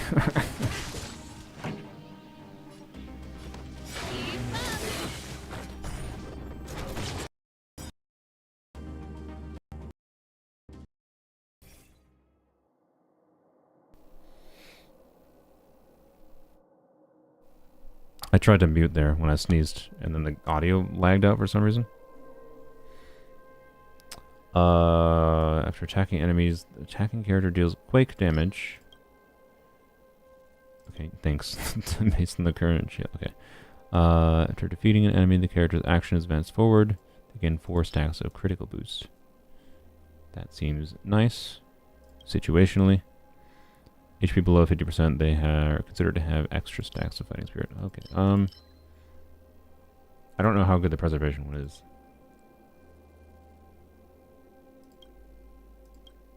I'm just gonna choose the hunt one. The preservation might have been the smarter one there.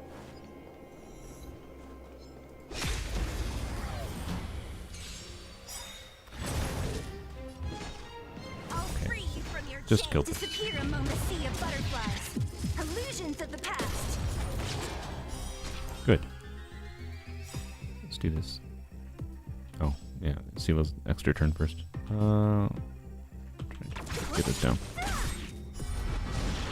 Oh my god, the amount of energy I got back from killing that one enemy, by the way. I'll free you from your disappear among the sea of butterflies. Illusions of the past. Oh.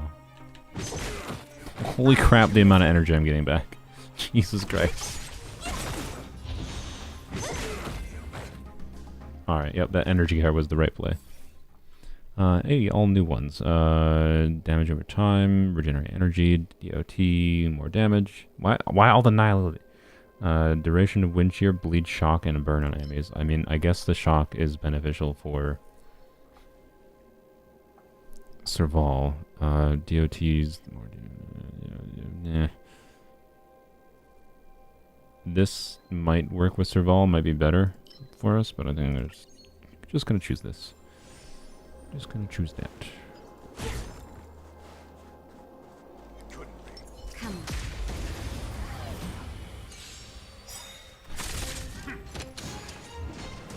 Ready to Let's lose start with this. yourself? You can fight it. Or rock with it. We have no strengths other than physical against any of these. Alright then. I'll free you from your chains. Let's try to kill one. Disappear among the sea of butterflies. Illusions of the past. Nope. Alright, no crit. Still didn't crit. God fucking dang it. Burn it up. Pretty good crowd today. You can fight it. Or rock with it.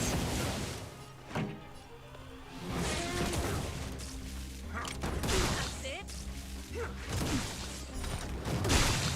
Ow. Ow.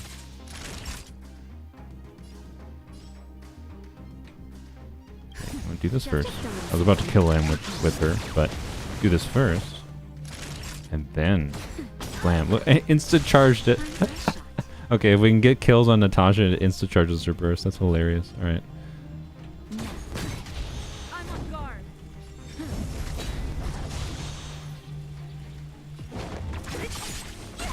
Pretty good crowd today. Keep up.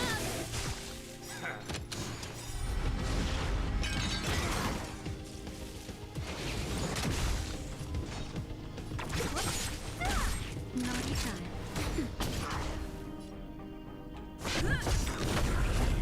Nice.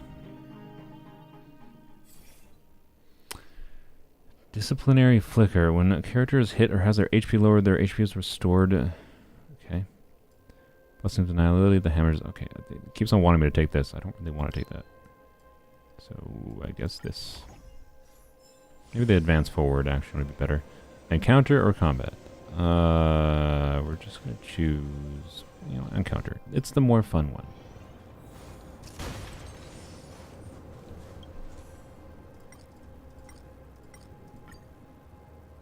Oh, Jesus. Okay.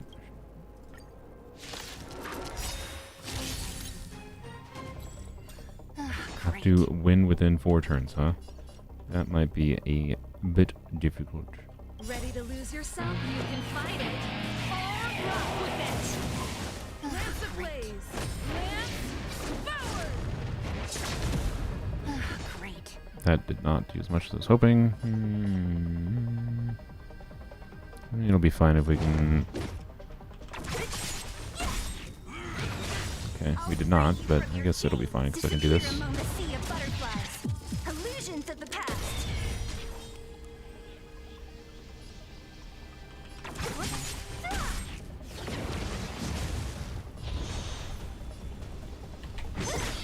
I'll end your misery. I'll free you from Should have done our ult first. Wait, no, that was an extra turn. Okay, good. Illusions Never of mind. the past. Songs for you. Let's rock. Now, it's time. Let's just do this.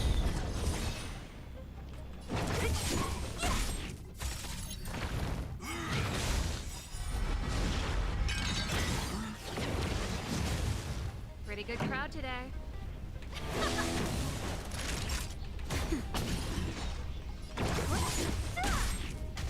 Lance at the ready. What a headache.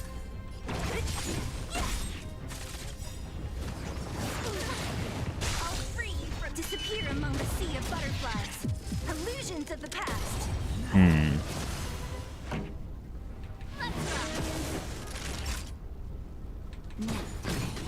I'm Can we on do guard. this? We might be able to do this. I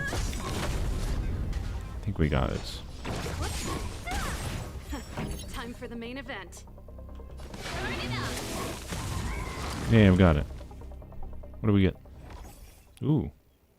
If your characters launch follow-up attacks, deal aftertaste damage. That doesn't seem that good. Why does it keep on giving you follow-up attack things? I don't think we have anything that actually counts as follow-up attacks. Maybe Serval's shock damage counts, but I'm not sure. Increase their attack based on the max damage that may be absorbed by their shields. After character defeats target enemy, restore the target's HP. Or character's HP. I think it's more sensible to choose this. Another thing, okay. Attacking enemies, they deal quick damage. Okay. Or follow-up attack thing again. Okay, thanks game for all the follow-up attack stuff. This might be good, but you know, we're just gonna choose the 3-star. Why not? Yep, that's what I wanted. We got another path. Alright, when entering battle, Path Resonance regenerates energy. When a character gains shield, Path Resonance regenerates energy. Okay, that seems very good. Puts a shield and amber. When a character with shield receives damage that exceeds the max shield, excess damage becomes invalid.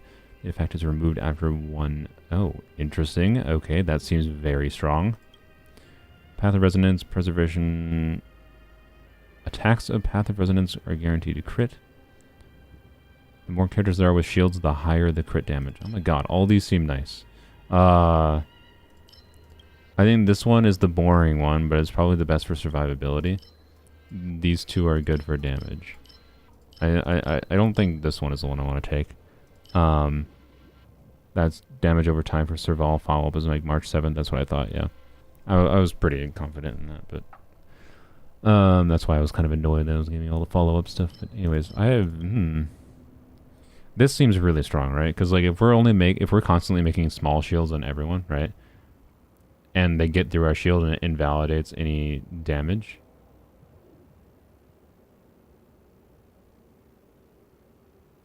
But does it only happen once per battle? Is that what it's saying? And this could be ridiculous, right? Because it just depends on how much energy it regenerates. This could also be really strong. I don't know.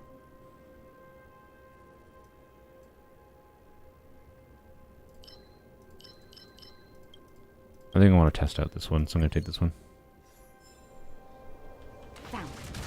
Didn't mean to press that. Victory means preparation. You are low health. I didn't even notice. Not ideal, but we can burst right away with Natasha. Will of preservation.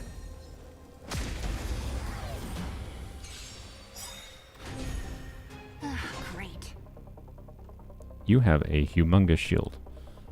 Why do you have such a huge shield? I have no idea why that has... Why they have such a big shield. Whatever, it's fine. I'm gonna heal, because why not? Great. Lance ablaze. Lance forward. Great.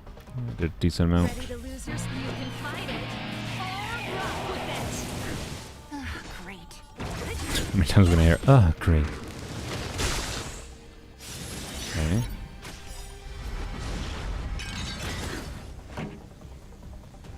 I did not do that much. Okay. Time for a shot.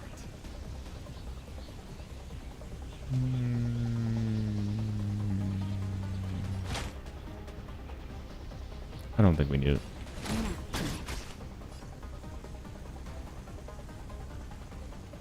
I want a shield, but I'm gonna do this. Don't mess with me.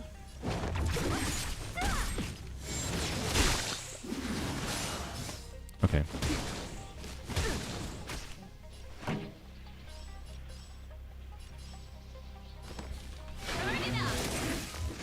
Didn't kill him. Shoot. Okay.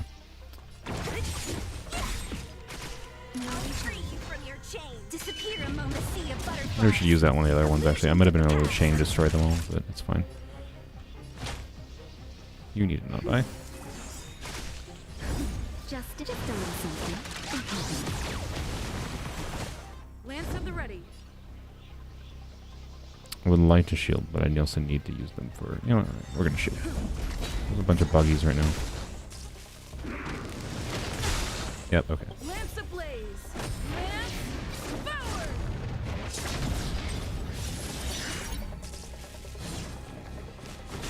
What a headache.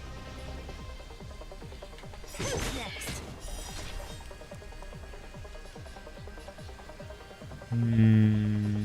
Let's...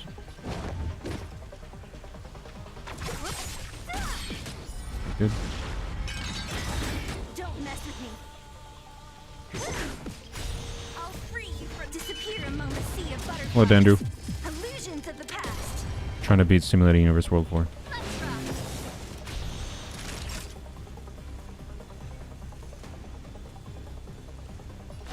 That's better.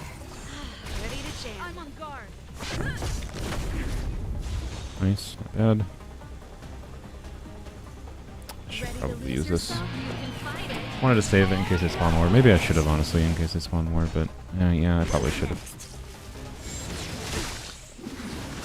Yeah, I should have. That was dumb. Okay, too bad. Keep up.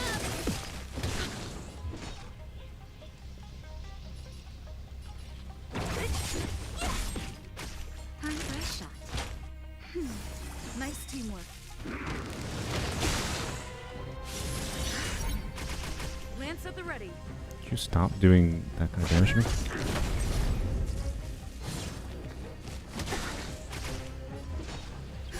Just a little something.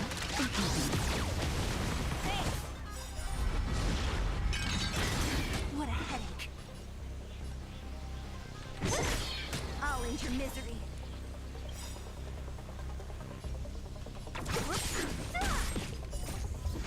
Disappear among the sea of butterflies. Illusions of the past. Just finished designing our written assignment for your students. What do I do here? Seal's next anyway, so I just do this. I'll free you from disappear among the sea of To finish and hand in, that took way longer than I anticipated. Yeah. Songs for you. Making anything takes longer than anticipated, feels like. Yeah. Be a butthole, that's fine. Sela died! Oh, F me. How did that happen? Lance ablaze. Genuinely. Forward. Suddenly this became a lot harder. Okay. Might not finish this then. Okay then. Why is this dude such a asshole? Ugh. I think I might be after that Sela, but I don't know.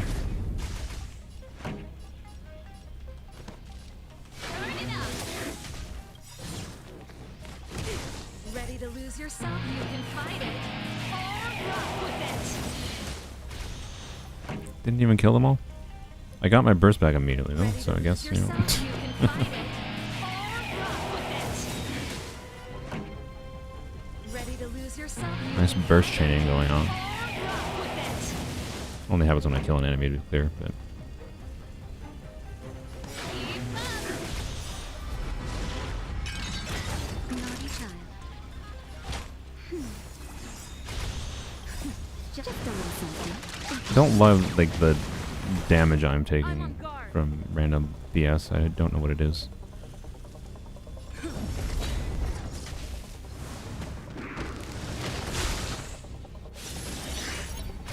This song's for you. Time for a shot. How do you keep on almost... Oh, okay, I'm effed. I am completely Lance effed. at the ready. I mean, whatever. What's even the point now? There's no friggin' way. Lance forward. Hmm.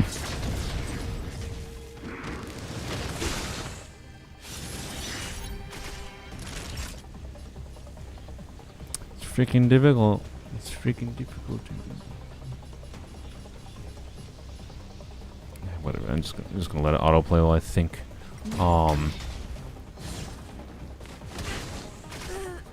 Rip. I don't know. know. Maybe I do use weld. Like, obviously, weld is really useful, but Just a little something.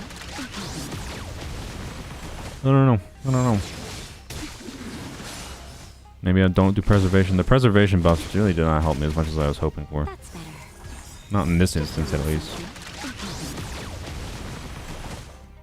How much ER does your Serval have?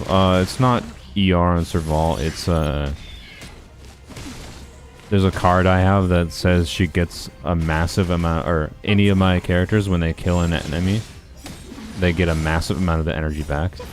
So like Serval and Natasha, whenever they're killing enemies, just immediately get a burst back.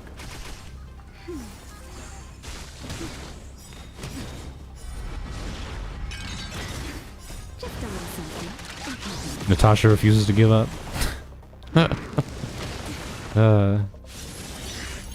Go, Natasha, go. I'm okay. Uh-oh. That's better. Yeah, that wind damage over time is brutal here. I think that the wind dot is what murdered Sela, and I didn't notice. That was the brutal thing in the fight there. Oh well. Okay. Go hunt. I could go hunt, but I think I'm gonna have to end the stream for now. I'll do more in the future, but anyways. Thanks for watching the stream. It was a good one. Look forward to the Candace video, probably next weekend. Hopefully. I wish I had it today, but no, oh well. Is what it is. Is a learning experience at the very least. Learn how to create edited videos. Or edited video. I know how to make edited videos. Scripted videos. Alright then. But anyways. You tried your best, Natasha. Bye-bye.